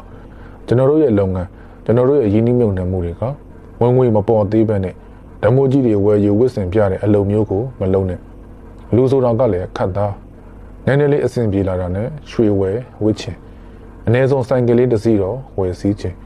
အိမ်မှာလည်းစိန်ခံပစ္စည်းလေးတွေကိုဝယ်ပြီးတော့ထားလိုက်ချင်နေတာမလုပ်လိုက်နဲ့အောင်ကျွန်တော်တို့ကိုလည်းကျွန်တော်တို့လုပ်ငန်းကြောင့်သာလူသိပါစေဒီလိုဝုန်းကနေရွှေငွေတစားစင်ပစ္စည်းတွေဝယ်ယူသုံးစွဲလိုက်မှုကြောင့်လူတွေတတိထားမိတာလူသိတာမျိုးမဖြစ်ပါစေနဲ့ရင်းနှီးမြှုပ်နှံမှုအတွက်ငွေစုပါကျွန်တော်တို့ဟာကိုရရှိလာတဲ့ငွေကိုစုဆောင်းဖို့လုပ်ရတယ်။ဘာကြောင့်စုဆောင်းရတာလဲ။ငွေကြီးချမ်းသာဖို့ငွေတွေကိုစုဆောင်းဖို့ဒီအတွက်နဲ့တော့ငွေကိုမစုဆောင်းချင်ဘူး။ကျွန်တော်ပြောတာနည်းနည်းရှုပ်သွားပြီလား။ရင်းနှီးမြှုပ်နှံမှုအတွက်ငွေစုဖို့ပြောချင်တာပါ။ငွေကိုစုဆောင်းမိပြီဆိုတာနဲ့စုတဲ့ငွေကိုလုံးဝမထိနဲ့။ဘာအတွက်မှလည်းမသုံးနဲ့။အရေးပေါ်အတွက်ဆိုရင်တော့မသုံးနဲ့။အဲ့ဒါငွေစုတာ။ငွေကိုရင်းနှီးမြှုပ်နှံတာ။ဆိုပါတော့ဥပမာတစ်ခုပြောပြမယ်ကျွန်တော်တို့ဘဏ်မှာငွေစုတယ်ဗျာငွေတစ်သိန်းကိုတစ်လကို600ကျော်ရတယ်အဲ့ဒီတော့10သိန်းသိန်း100ဆိုရင်ဘယ်လောက်ရမလဲတော့ကြည့်ပေါ့အခုလက်ရှိပြစ်နေတဲ့အခြေတွေနဲ့ဆိုရင်တော့လေစဉ်းစားပေါ့နော်ဒါကိုကျွန်တော်တို့ကပုံမှန်တိုးပွားလာအောင်လို့လုပ်ရမှာတော့ကြဟိုကိစ္စလေးကြောက်ပြန်ထုတ်လိုက်တော့ကြပြန်သွင်းလိုက်လုပ်နေလို့ကတော့ပုံမှန်တတ်မှန်အတိုးနှုန်းကပြည့်မှာကိုမဟုတ်တော့ဘူးဒါကြောင့်ဘာအတွက်မှထုတ်ယူသုံးစွဲခြင်းမပြုဖို့အကြံပေးတယ်ဘာမှငွေအပ်တယ်ဆိုတာကလည်းတကယ်တော့ငွေစုတာမဟုတ်ဘူးအတိုးရရှိဖို့ရင်းနှီးမြှုပ်နှံတာဒီသဘောမျိုးနဲ့ကျွန်တော်တို့စိတ်ကိုတတ်မှန်ထားရမှာပါအတွေးယူတာကိုရှောင်ရှားပါဘယ်တော့မှဘသူစီကမှငွေမချေးရအောင်လို့အကောင်းဆုံးငွေကြေးကိုထိန်းချုပ်ရမှာဖြစ်တယ်ငွေကြေးသုံးစွဲမှုကိုစီကံတွေတတ်မှတ်ထားပါတရက်စာတစ်ပတ်စာတစ်လစာအနည်းဆုံးတတ်မှတ်ပါချမ်းသာအောင်မြင်တဲ့သူတွေကရင်းနှီးမြှုပ်နှံမှုအသစ်တွေပြုလုပ်ဖို့ငွေကြီးစစ်စွမှုတိုးတက်ဖို့အတွက်သာအကျွေးယူကြတာဖြစ်တယ်။ဆင်းရဲတဲ့သူတွေကတော့ပစ္စည်းတွေဝယ်ဖို့အဓိကမကျတဲ့ကိစ္စတွေအတွက်ငွေချေးကြတယ်။အိုးဘာဖြစ်လဲတထေးတွေတော့မှအကျွေးနဲ့မကင်းဘူး။ကျွေးတင်ရှင်ဘရင်ဆက်လိမ့်မယ်။စသဖြင့်ပေါ့ပေါ့ပပလေးပြောပြီးတော့ပေါ့ပေါ့ပပချေးယူနေကြတယ်။အလိုလူတွေကပရမကျွေးပြန်ဆက်ဖို့ဒုတိယအကျွေးထပ်ယူဒီလိုနဲ့ပဲကျွေးတန်တရားနှိပ်ပြီးတော့ပိုဆင်းရဲပိုအစင်မပြေဖြစ်လာကြတယ်။နောက်ဆုံးကျတော့ထီကိုအားကိုမနဲ့ရနို့ညရနို့ဒီလိုနဲ့ကိုဒီလိုမျိုးနဲ့ပဲလုံးလေချလက်ပဲရမ်းကုန်တော့တာပဲဒါကြောင့်အကျွေးကိုတော့ရှောင်ရှားပါငွေဆိုတာကတဝင်းတူတက်တဲ့ချစ်သူငွေကိုပေါ်များလာစီလို့ကျွန်တော်တို့ဘလောက်ပဲစုတောင်းနေနေအချင်းကြီးပဲငွေကြီးဆိုင်ရာလွတ်လပ်မှုရရှိမယ်ဆိုတာကဦးစားပေးတစ်ခုအနေနဲ့သတ်မှတ်ထားရမယ်ချမ်းသာမှုဆိုရင်ငွေကိုဦးစားပေးအနေနဲ့သတ်မှတ်ထားရမယ်ငွေဆိုတာတဝင်းတူတက်တဲ့ချစ်သူလိုမျိုးပါပဲကျွန်တော်တို့ကသူ့ကိုဂရုမစိုက်ရင်သူကလည်းကျွန်တော်တို့ကိုဂရုစိုက်မှာမဟုတ်ဘူးငွေကြေးကဘယ်တော့မှအိတ်မနေဘူးငွေဆိုတာနာယီကိုလည်းမသိဘူးအချိန်စရာကိုလည်းမသိဘူးအားလည်းရက်ကိုလည်းမသိဘူးငွေကအလုတ်စူးစမ်းသူ့ကိုပဲသိတာအလုတ်စူးစမ်းသူ့ကိုပဲကြည်တာဖြစ်တယ်စင်းရဲတယ်ဆိုတာကအတိတ်ပဲမရှိတဲ့အရာဒီကိတ်ကပြောတယ်စစင်းရဲရဲမွေးလာတာခမည်းအပြစ်မဟုတ်ဘူးစင်းစင်းရဲရဲတည်သွားရင်တော့ဒါကခမည်းအပြစ်ပဲတဲ့အဲ့လိုပြောလို့ကျွန်တော်တို့အပြစ်မရှိအောင်ကြိုးစားရမှာစစင်းရဲရဲအခြေခံကတော့ငွေကြေးသုံးစွဲမှုဝင်ငွေထောက်ငွေကိုစီမံခန့်ခွဲမှုအားနဲ့နေသေးလို့ဖြစ်တယ်ကျွန်တော်ရဲ့ထင်မြင်ချက်ကတော့အဲဒီတိုင်းပဲနောက်တစ်ခုကတော့စိတ်ကိုအလိုလိုက်နေကြလို့သူများအိမ်မှာပါဝဲလဲဘလို့နေလဲဘလို့စားလဲဒါကိုပဲအာရုံစိုက်နေကြတယ်ကိုယ်စီမှာမရှိမဖြစ်လားလိုအပ်လားမလိုအပ်ဘူးလားမစင်းစားကြဘူးသူများဝယ်ရင်လိုက်ဝယ်သူများဝတ်ရင်လိုက်ဝတ်နေကိုမှရှိတဲ့ငွေကိုလည်းမလိုအပ်တဲ့နေရာမှာသုံးစွဲတာကများနေကြလို့ဒါကစင်းရင်ချင်းအခြေခံအကြောင်းရင်းတစ်ခုဆိုလည်းမမှားဘူးဒါကြောင့်မရှိမဖြစ်လိုအပ်တဲ့ပစ္စည်းအသုံးဆောင်တွေကိုပဲဝယ်ပြီးတော့မလိုအပ်တဲ့အပိုစိန်ခံပစ္စည်းတွေကိုမဝယ်ပါနဲ့မီလနာတထေးကြီးတွေကဘယ်တော့မှအပိုပတ်စံအကုန်မခံကြပါဘူးရီမန်းချက်ကြီးဖို့လိုတယ်ဘဝကိုတင်းတိမ်ရောက်ရင်းနေခြင်းကချမ်းသာကြွယ်ဝမှုကိုနှောင့်နှေးစေပါတယ်1000ရလာရင်10သိန်းရလာအောင်ထပ်ကြိုးစားရမယ်ဒီနေ့1000နဲ့ ငါမိသားစုလုံလောက်တယ်လေဆိုပြီးတော့ရောက်ရဲနေရင်တော့ကျွန်တော်တို့ဒီထက်ကြီးပွားလာဖို့ဆိုတာမသိကြဘူးဒါကြောင့်ဝင်ငွေဘယ်လိုတိုးမလဲတိုးအောင်လုပ်ရမယ်ဝင်ငွေတိုးဖို့အာယုံစိုက်ထားတာကပထမဦးဆုံးအချက်လို့သာသဘောထားပါဘယ်နေရာကအပိုဝင်ငွေရနိုင်မလဲဆိုတဲ့ကိစ္စကိုမျက်ခြေမပြတ်စေနဲ့အခွင့်အရေးကိုမျက်ခြေမပြတ်စောင့်ကြည့်နေနိုင်မှသာကိုယ့်ဘဝဟာတိုးတက်အောင်မြင်လာမှာဖြစ်တယ်ကိုယ်စိတ်ကိုချုပ်တီးပါငွေကြေးသုံးစွဲမှုဟာအလဟတ်မကုံကြစေတာငွေစုဆောင်းတက်တာကစိတ်ကိုချုပ်တီးမှုရဲ့လက္ခဏာဖြစ်တယ်လူအများစုမကြည့်ပွားတာကအတုံးနဲ့အဖြုံးကိုမခွဲခြားတတ်လို့ပဲဖြစ်တယ်ကိုယ့်ရဲ့တိကျပြတ်သားတဲ့ရည်မှန်းချက်ပန်းတိုင်နဲ့ကိုက်ညီတဲ့စိတ်ကူးအကြံအစီတွေကိုသာတွေးတော့ကြံစည်နေရင်ဒီနေ့မှာရည်မှန်းချက်ပန်းတိုင်ကိုရောက်ဖို့ဆိုတာလုံးဝအသေးချာပဲဖြစ်တယ်ဒီလိုမျိုးစိတ်ကူးအကြံအစီကိုထိန်းချုပ်ထားခြင်းကကိုယ့်ရဲ့စိတ်ကိုထိန်းချုပ်ထားနိုင်ခြင်းပဲဖြစ်တယ်စိတ်ကူးအကြံအစီမှာအင်မတန်ကြီးမားတဲ့အစွမ်းတတိရှိတယ်ကိုယ်စိတ်ကိုလွှမ်းမိုးနေတဲ့စိတ်ကူးအကြံအစီတွေအတိုင်းသာကိုယ့်ရဲ့ဘဝအခြေအနေကဖြစ်လာတာဆင်းရဲဒုက္ခကိုပဲရှုမြင်တွေးတော့တက်တဲ့စိတ်လွှမ်းမိုးနေရင်တကယ်ကိုဆင်းရဲမွဲတင်နေမှာပါကြီးပွားတိုးတက်အောင်မြင်ခြင်းနဲ့စိတ်လွှမ်းမိုးနေရင်လဲကြီးပွားချမ်းသာလာမှာအမှန်ပဲကိုယ်စိတ်ကိုမချုပ်တီးနိုင်တာကြောင့်ပျက်စီးဆုံးရှုံးစေနိုင်တဲ့အကြောင်းကတော့စကားအင်မတန်များခြင်းဖြစ်တယ်ဉာဏ်ပညာရှိပြီးတော့ကိုယ့်ရဲ့ရည်မှန်းချက်အောင်မြင်အောင်လို့စူးစူးဆိုင်ဆိုင်လုပ်တဲ့သူတွေကစကားကိုတတိထားပြီးပြောဆိုတတ်ကြတယ်ပေါ့ပေါ့တန်တန်ပြောဆိုတာမျိုးကိုရှောင်ကျင်တယ်ကိုယ်စိတ်ကိုချုပ်တီးနိုင်ခြင်းကကြီးပွားအောင်မြင်ရေးအတွက်အရေးအကြီးဆုံးအရေးအချင်းတစ်ခုဖြစ်တယ်ချမ်းသာအောင်မြင်နေကြတဲ့သူတွေဟာကိုကောင်းကောင်းချုပ်တီးထိန်းချောင်းစီမံခန့်ခွဲတတ်ဖို့အများကြီးလိုပါသေးတယ်အကောင်းဆုံးကိုရှာဖွေပါတိုးတက်အောင်မြင်ဖို့ဆိုရင်ကျွန်တော်တို့ကိုတွန်းအားအကောင်းဆုံးပေးနိုင်တဲ့သူကိုရှာရမယ်စိတ်ခွန်အားကိုပေးနိုင်တဲ့သူအကြံပေးနိုင်တဲ့သူကိုရှာရမယ်ဒါကအကောင်းဆုံးနည်းလမ်းပဲလုပ်ငန်းတစ်ခုစတင်ပါစုံဦးတည်ထွင်လောက်ကန်တဲ့သူတွေကအကောင်းဆုံးလှုပ်ဆောင်နိုင်ကြတယ်မိုဘိုင်းလုပ်ငန်းတစ်ခုကိုအမြန်ဆုံးစတင်ပါမီလီယံနာအများစုကကိုယ်တိုင်ကြိုးစားပြီးတော့ကျွယ်ဝလာကြတဲ့သူတွေဖြစ်တယ်အမွေတွေဘာတွေရမယ်ဆိုလဲစောင့်မနေပါနဲ့ဒါတွေအားလုံးကကျွန်တော်တို့အချိန်မတန်ပဲနဲ့စိန်ခံနေမှာဆိုလို့အကြံပေးဝေမျှလိုက်တဲ့အကြောင်းအရာလေးတွေဖြစ်ပါတယ်ခင်ဗျာနားဆင်ပြီးတော့အမြန်ဆုံးစူးစမ်းကြဖို့တိုက်တွန်းချင်ပါတယ်ခင်ဗျာဘဝရေတွင်းအခါကျွန်တော်တို့အိမ်မှာတောက်ဖို့တုံးဖို့ရေတွင်းတွင်းရှိတယ်ဆိုတော့ရေရဲ့မျက်နှာပင်ကတည်ငြိမ်နေမယ်တခြားကစီးစင်းဝင်ရောက်လာတဲ့ရေလည်းမရှိဘူးဒါဆိုရင်တော့အဲ့ဒီရေတွင်းကနေတောက်တုံးနေတာကိုအနည်းနဲ့အများတော့တတိထားရတော့မယ်မိုးရသည်မှာကိစ္စမရှိပေမဲ့နိုးရသည်လိုအခါမျိုးမှာတော့ကျွန်တော်တို့အထူးတတိထားရတော့မယ်ဘာလို့လဲဆိုတော့ကျွန်တော်တို့ဒီရေတွင်းလေးကိုပဲနေစာတူကအကုန်တုံးဆွဲနေတာကိုမတော်လို့ခန်းချောက်သွားရင်ဘယ်လိုလုပ်မလဲပြောရမယ်ဆိုရင်အခုကျွန်တော်တို့တုံးဆွဲနေတဲ့ဂျိုးဖြူရေဆိုရင်လဲနှွေရသည်ဆိုရင်ရေပြတ်တာတို့ရေမလာတာတို့ကရှိနေတတ်တာပဲလေကဲဟုတ်ပြီဒီသဘောတရားလေးကိုဥပမာပေးပြီးတော့ကျွန်တော်ဆိုလိုချင်တဲ့အကြောင်းအရာကိုပြောပြခြင်းတယ်အခုကျွန်တော်ပြောတဲ့ရေတွင်းကသူ့မှာရှိတဲ့ရေတစ်ခုတည်းမဟုတ်ဘဲနဲ့တခြားတနေရာကနေတချို့ရေတွေကလည်းစီးဆင်းဝင်ရောက်မှုရှိနေတယ်ဆိုရင်တော့ဘယ်ရာသည်ဖြစ်ဖြစ်ဒီရေတွင်းလေးခမ်းမှာကိုကျွန်တော်တို့စိတ်ပူစရာမလိုတော့ဘူးဒီလိုပဲကျွန်တော်တို့ဘဝမှာကိုယ့်ရဲ့ပုံမှန်ဝင်ငွေရေတွင်းကြီးပဲတတ်မဟုတ်ပဲနဲ့တခြားကစီးဝင်နေတဲ့ရေမျိုးငွေတွေရှိနေတယ်ဆိုရင်ကျွန်တော်တို့အခုလုပ်နေတဲ့လုပ်ငန်းအပြင်ကျန်တဲ့အလုပ်အများအပြားကစီးဝင်နေတဲ့ငွေမျိုးတွေလည်းရှိနေဖို့ရှိတင်ပါတယ်ဒါဆိုရင်ရေတွင်းခတ်မှာမကြောက်ရသလိုကျွန်တော်တို့အခက်အခဲရှိလာမှာကိုလည်းမကြောက်ရတော့ဘူးပေါ့နေသည်ဖြစ်စေများသည်ဖြစ်စေရှိကိုရှိနေတင်ပါတယ်လက်ရှိလုပ်နေတဲ့လုပ်ငန်းအပြင်တနေရာကနေအမြဲတမ်းဝင်ငွေဝင်နေတဲ့အပိုဝင်ငွေပေါ့နော်ကောင်းပြီဒီလိုဝင်ငွေမျိုးဘယ်ကရမလဲနီးလန်းနေတော့ရှိပါတယ်နံပါတ်1ဘဏ်မှာငွေစုတာမျိုးပေါ့ဘဏ်တိုးကတော့နဲလုံးနဲ့ကိုကများများစုပြီးတော့ထည့်ထားနိုင်ရင်တော့မစုဘူးပေါ့နံပါတ်2အရင်အနည်းများရှယ်ယာထည့်ဝင်တာမျိုးဒါမှမဟုတ်လေကိုရှိသလောက်နဲ့ရက်ွက်ထဲမှာအပေါင်ခံထားတာအတိုးလေးချထားတာမျိုးပေါ့တေချာတဲ့လူတွေကိုပြောတာနော်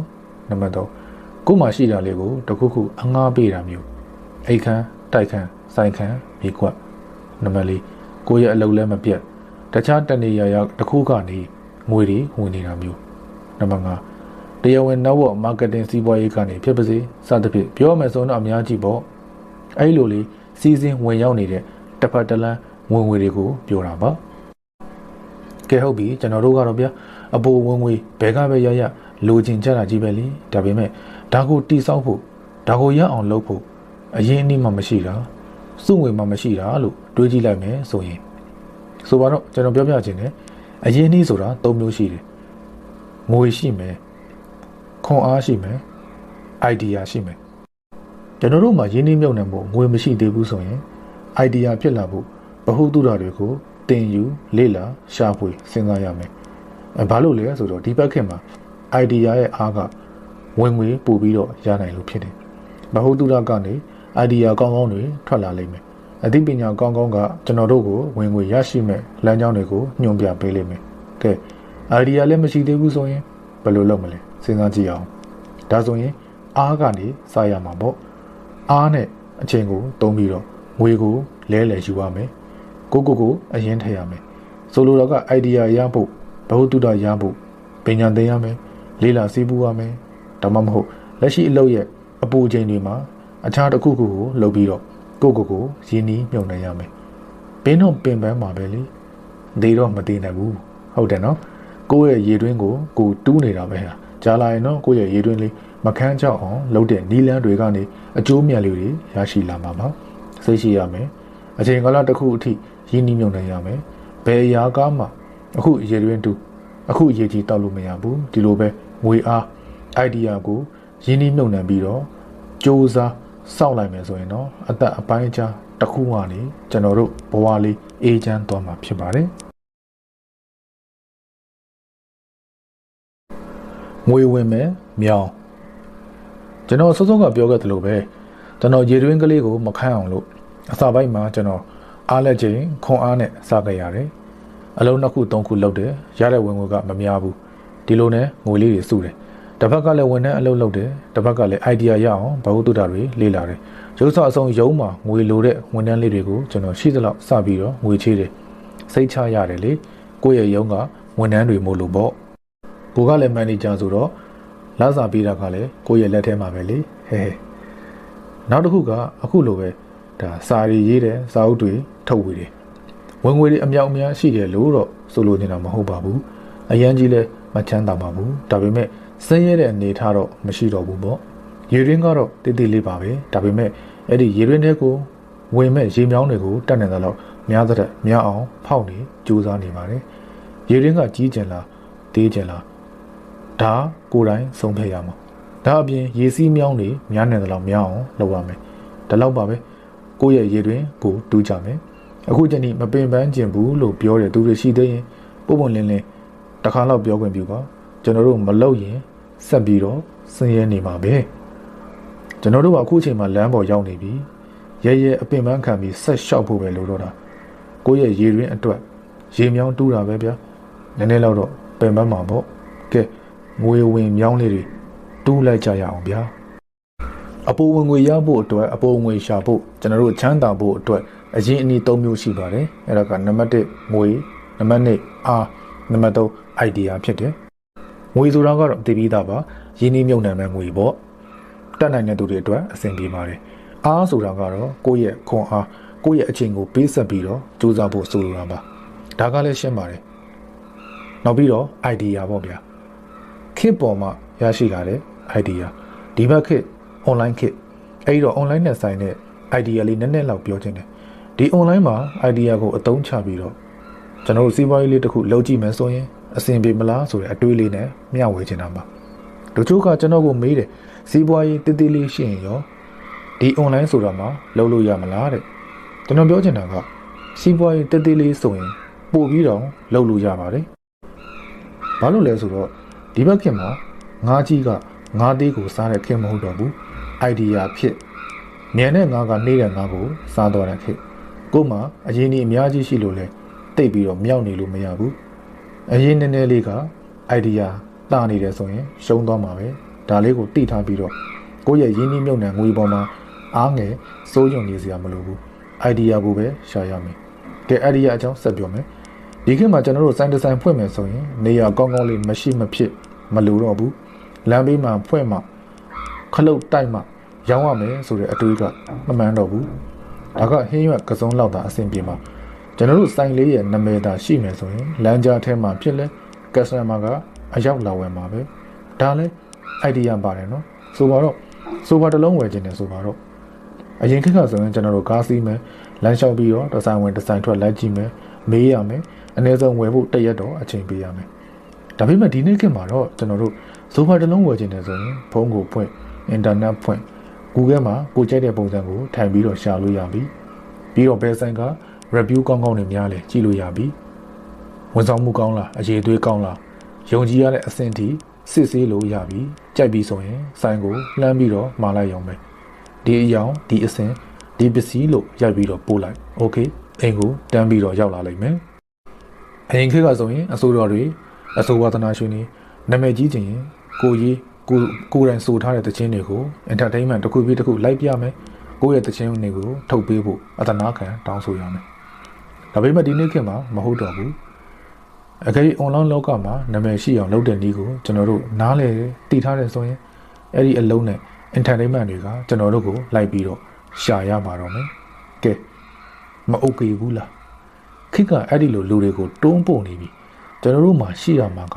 idea ပဲတချို့ကတကယ်ရောဖြစ်နိုင်ပါမလားလို့တွေးကြလိမ့်မယ်လွန်ခဲ့တဲ့10နှစ်ကဆိုရင်မဖြစ်နိုင်ဘူးဘာဖြစ်လို့လဲဆိုတော့အဲ့ဒီခေတ်ကနာမည်ကြီးခြင်း TV တွေ magazine တွေသတင်းစာတွေ entertainment တွေကိုအားကိုးနေရတဲ့ခေတ်မို့လို့ပေါ့ဒီဘက်ခေတ်မှာတော့ကျွန်တော်တို့ social media ရှိတယ်ကျွန်တော်တို့ကိုကြိုးစားလို့ရတယ်စောင့်စရာမလိုတော့ဘူးဒါကြောင့်နီလန်းလေး6ခုကိုအဲ့ဒီအတွက်ဝေမျှပေးခြင်းပါတယ်ဒီနီလန်းလေးတွေထဲကကိုယ်နဲ့အဆင်ပြေတာကိုတိုက်တဲ့အရာကိုယူသုံးလိုက်ပါနီလန်း1ကျွန်တော်တို့ကိုသုံးမဲ့ social media သို့မဟုတ်ကိုလုံးမဲ့စီးပွားရေးလုပ်ငန်းအတက်ပညာလုပ်ငန်းကိုပြသမဲ့နေရာရှာရမယ် Facebook လား Instagram လား email လား YouTube လား TikTok လားစသဖြင့်ပေါ့ကိုမျက်နှာကိုပြဖို့အတွက်မရှက်ရဘူးရှက်တယ်ဆိုရင်လေကိုရဲ့အစား logo ပဲဖြစ်ဖြစ်ကာတွန်းရုပ်ပုံပဲဖြစ်ဖြစ် AI ပုံပဲဖြစ်ဖြစ်အစားထိုးလို့ရတယ်နီလန်းနဲ့အရင်ပေးမှပြန်ရမယ်ဆိုတာကိုသဘောပေါက်ရမယ် online မှာပစ္စည်းရောင်းနေတဲ့သူတချို့ကဒီသဘောတရားကိုတိတ်နားမလည်ဘူးเนาะရောင်းပဲရောင်းချင်နေကြတယ်ဘာမှမလိုဘူးဒါပေမဲ့ကိုယ့်ရဲ့ page ကို follow လုပ်စေချင်တယ်เนาะကိုဘာပဲရောင်းရစေချင်ရင်ကျွန်တော်တို့ကသူတို့ကိုအရင်ဦးဆုံးအကျိုးကျေးဇူးရှိတဲ့အရာလေးပေးရမယ်ပျော်ရွှင်မှုလားနီလန်းလားဗဟုသုတလားအလားပါလားစသဖြင့်ပေါ့ဘာလို့လဲဆိုတော့မယောင်းခင်အရင်ဦးဆုံးယုံကြည်မှုရအောင်လုပ်ဖို့အတွက်ဖြစ်တယ်နီလန်း3အများနားလည်အောင်ပြောရမယ်ဘာလို့လဲဆိုတော့ကိုပြောချင်တဲ့စကားကိုသူများကနားမလည်ဘူးသဘောမပေါက်ဘူးဆိုရင် game over ဖြစ်သွားပြီနီလန်းလေးအရန်တော်နေဖို့မလိုပါဘူး idea ရှိဖို့ပဲလိုတာ idea ကတော့ကိုယ့်ရဲ့ဗဟုသုတကလူတဦးတယောက်ကိုပြန်တင်ပေးလို့ရရင်ပဲကိုယ့်ရဲ့လုပ်ငန်းစလို့ရမည်ဆိုလိုချင်တာကကိုယ်စီမှာတင်ယူမဲ့လူတွေရဲ့အဆင့်မြင့်နေရင်ပဲရပြီကိုယ်စီမှာတင်ယူမဲ့လူတွေထက်ကိုယ်ကနည်းနည်းမြင့်နေရပြီတချို့လူတွေအတွက်အထူးလိုအပ်တဲ့အသိပညာဖြစ်ရမယ်ဒါကြောင့်အတော်ဆုံးဖြစ်အောင်စောင့်နေစရာမလိုဘူး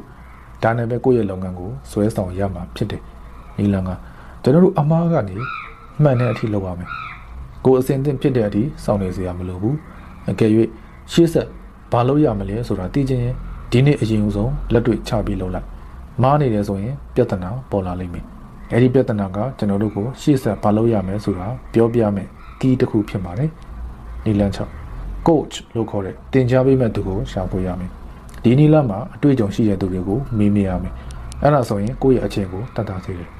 အခွင့်အရေးကကျွန်တော်တို့ကိုတိုးတက်အောင်လုပ်ပေးမှာပါ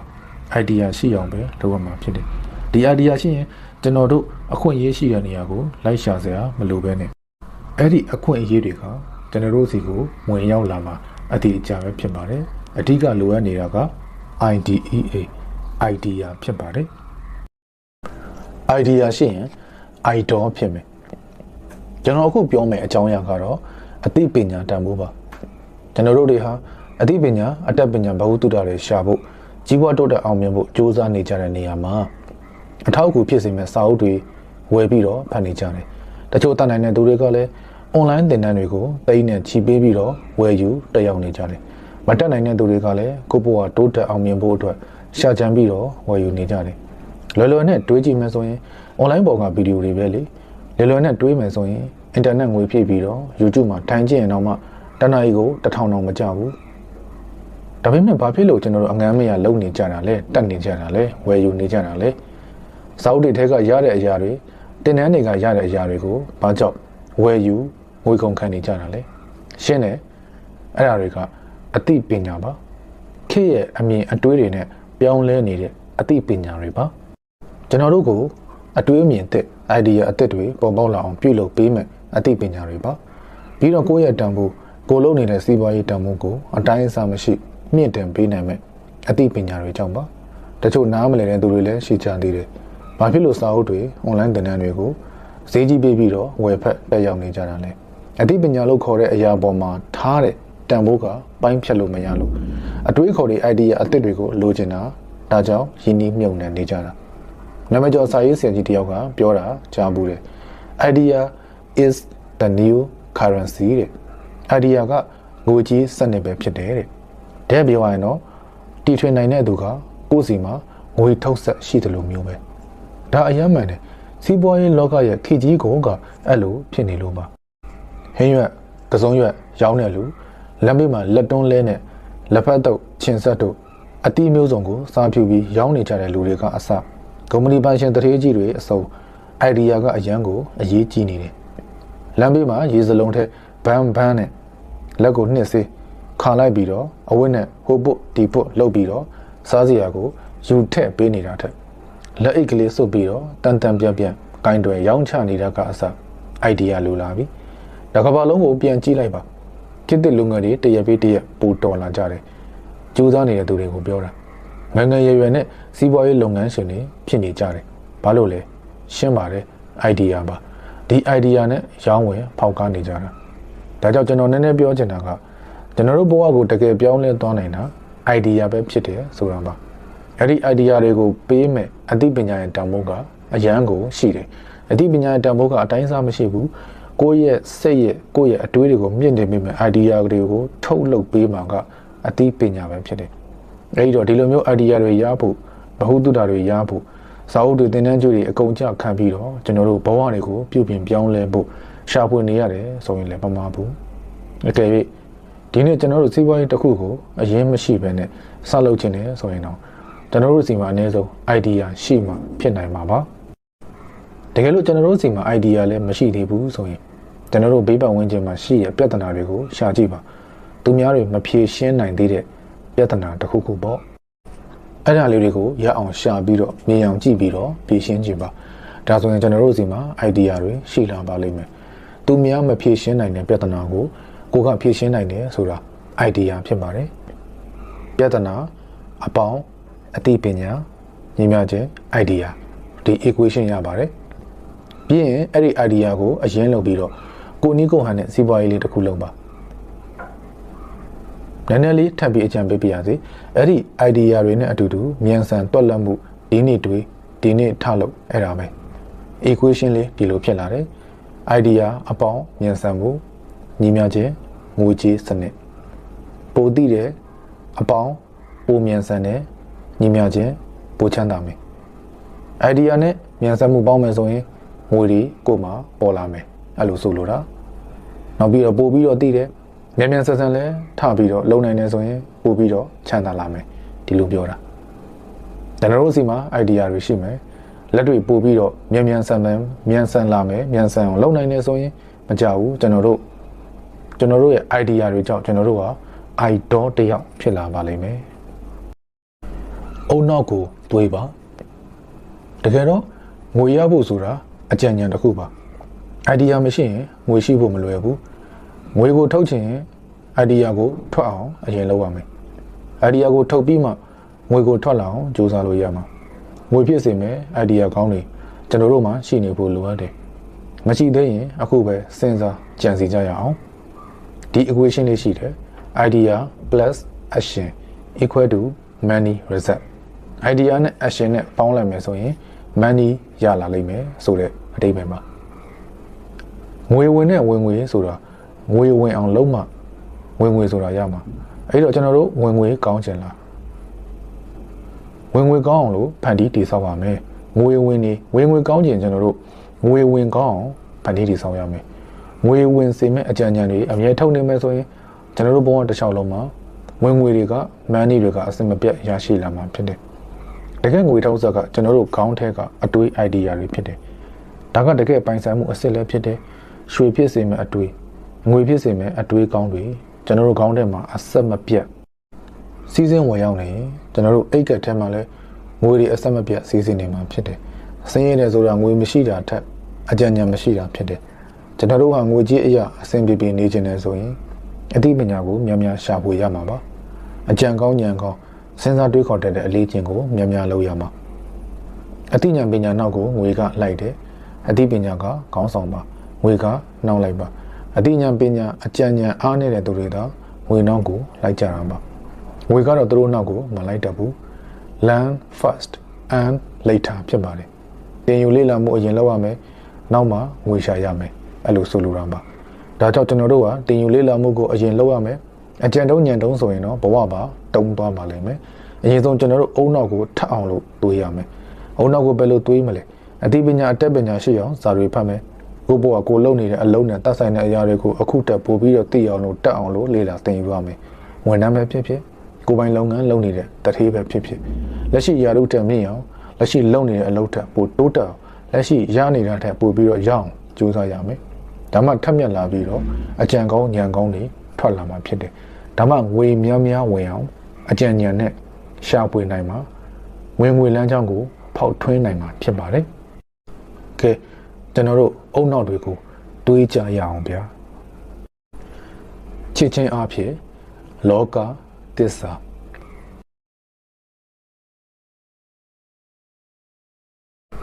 ငွေရှာယုံနဲ့မပြီးသေးဘူး idea ရှိရင်ငွေရှိတယ်လို့ကျွန်တော်တခါတော့ပြောခဲ့ပူပါတယ်ဒါပေမဲ့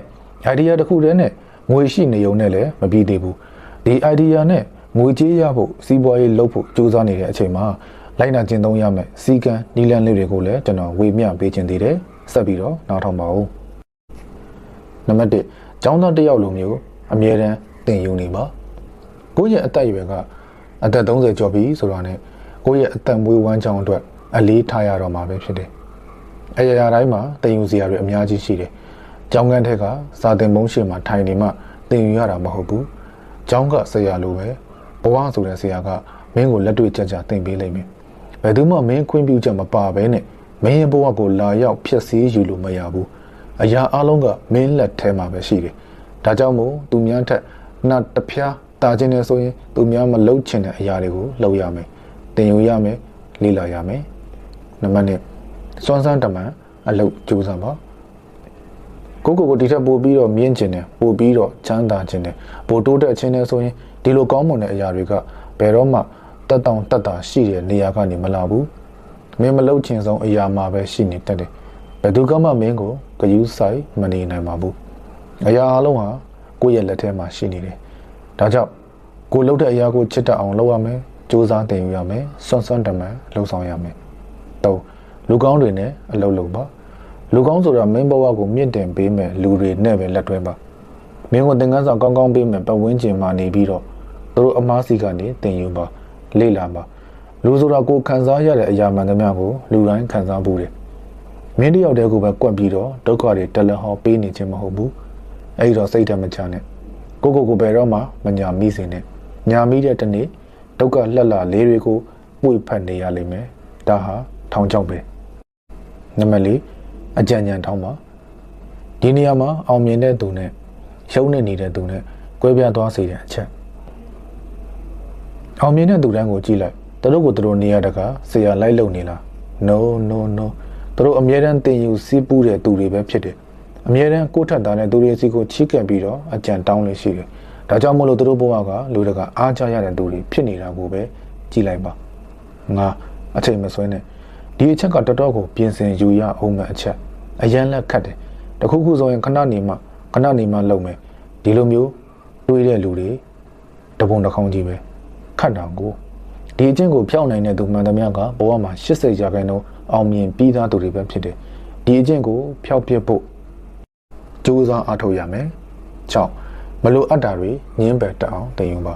တခုခုကိုအားနာတက်လို့မငင်းရဲလို့ပတ်သွားတာကိုကြည့်ပြီးတော့ကိုယ့်ဘဝကိုဘယ်တော့မှစိတ်ကျဉ်တတ်မှုမရခဲ့ဘူးဒီအကျင့်ကိုဖျောက်နိုင်သမျှဖျောက်ဖို့လုပ်ပါဘယ်တော့ဖြစ်မလိုလားအပ်တဲ့အရာတွေကိုညင်းဖို့ကြိုးစားနိုင်ပါစေခွန် မင်းလုံနေတဲ့အလုပ်မှာပျော်ရွှင်အောင်နေပါကိုလုံနေတဲ့အလုပ်ကောင်မှမပျော်တော့ရင်တော့ဘာလို့မင်းလုံးဝကိုကြာရှုံးမှာပဲကိုလုံနေတဲ့အလုပ်မှာပျော်တတ်အောင်ကြိုးစားရမယ်အောင်မြင်မှုနဲ့ငွေတွေကနောက်ကနေတကောက်ကောက်လိုက်လာလိမ့်မယ်ထပ်ပြောမယ်ကိုလုံနေတဲ့အလုပ်မှာပျော်တတ်အောင်ကြိုးစားရပါမယ်ရှစ်ဝါသနာပါတာကိုလုပ်ပါဓပုံရိုက်တာဝါသနာပါလားအားတဲ့အချိန်ဓပုံရိုက်ခြင်းမင်းလက်ရကောင်းလုံးလို့ကန့်လန်းလာတာများလုံးလို့ညင်ရခတ်တဲ့အထိဖြစ်လာလိမ့်မယ်တချင်းဆိုဝါသနာပါလားကျင့်ရမယ်အတန်ကောင်းလုံးလို့မင်းအနာနာဝိုင်းလဲလဲတချင်းလာဆိုပေးဖို့ကန့်လန်းလာလိမ့်မယ်အစီအစဉ်ကြောညာသူအဖြစ်စိတ်ဝင်စားလားအခုကလေးကစကားပြောဖို့ကျင့်တာစောင်းဝမ်းရှောင်းဝမ်းလေ့လာထားအောင်မြင်မှုတွေတတိကြီးနောက်ကနေလိုက်လာလိမ့်မယ်ကိုဟာတညာရှိပါစေဒီအချက်ကအောင်မြင်မှုရရှိဖို့အတွက်မဖြစ်မနေရှိနေရမယ့်အချက်ဘယ်သူကများမုံတုံဖြစ်နေတဲ့လူကိုသဘောကျနိုင်မလဲပြောတတ်တဲ့သူပြုံးနေတတ်တဲ့သူဟာတညာရှိတဲ့သူတွေကသူတစ်ပါးထပ်တော့တပန်းတာတယ်ဆိုတာမမေ့ပါနဲ့ပေါင်းသင်းဆက်ဆံရေးအရေးကြီးတယ်နော်နံပါတ်30အနာဂတ်ကိုဖန်တီးပါနောင်စနစ်နဲ့ဘာဖြစ်ချင်လဲမိသားစုခရီးသွားပြီးပျော်ပျော်ပါးပါးနေနေတဲ့သူဖြစ်နေမလားဘာအလုံးမလုံးစေရမလို့တော့ပဲအေးအေးချမ်းချမ်းနေရဖို့လားဘာဖြစ်ချင်လဲဘာဖြစ်ချင်လဲစဉ်းစားရမယ်ကိုဖြစ်ချင်တဲ့အရာအလုံးကငွေရှိရုံနဲ့မပြီးသေးဘူးအထက်ပါဖော်ပြထားတဲ့အချက်၉ချက်ကိုမဖြစ်မနေလှုပ်ဆောင်ရမယ်နောက်ဆုံးကြသူအလုံးကျမ်းမာချမ်းသာကြပါစေ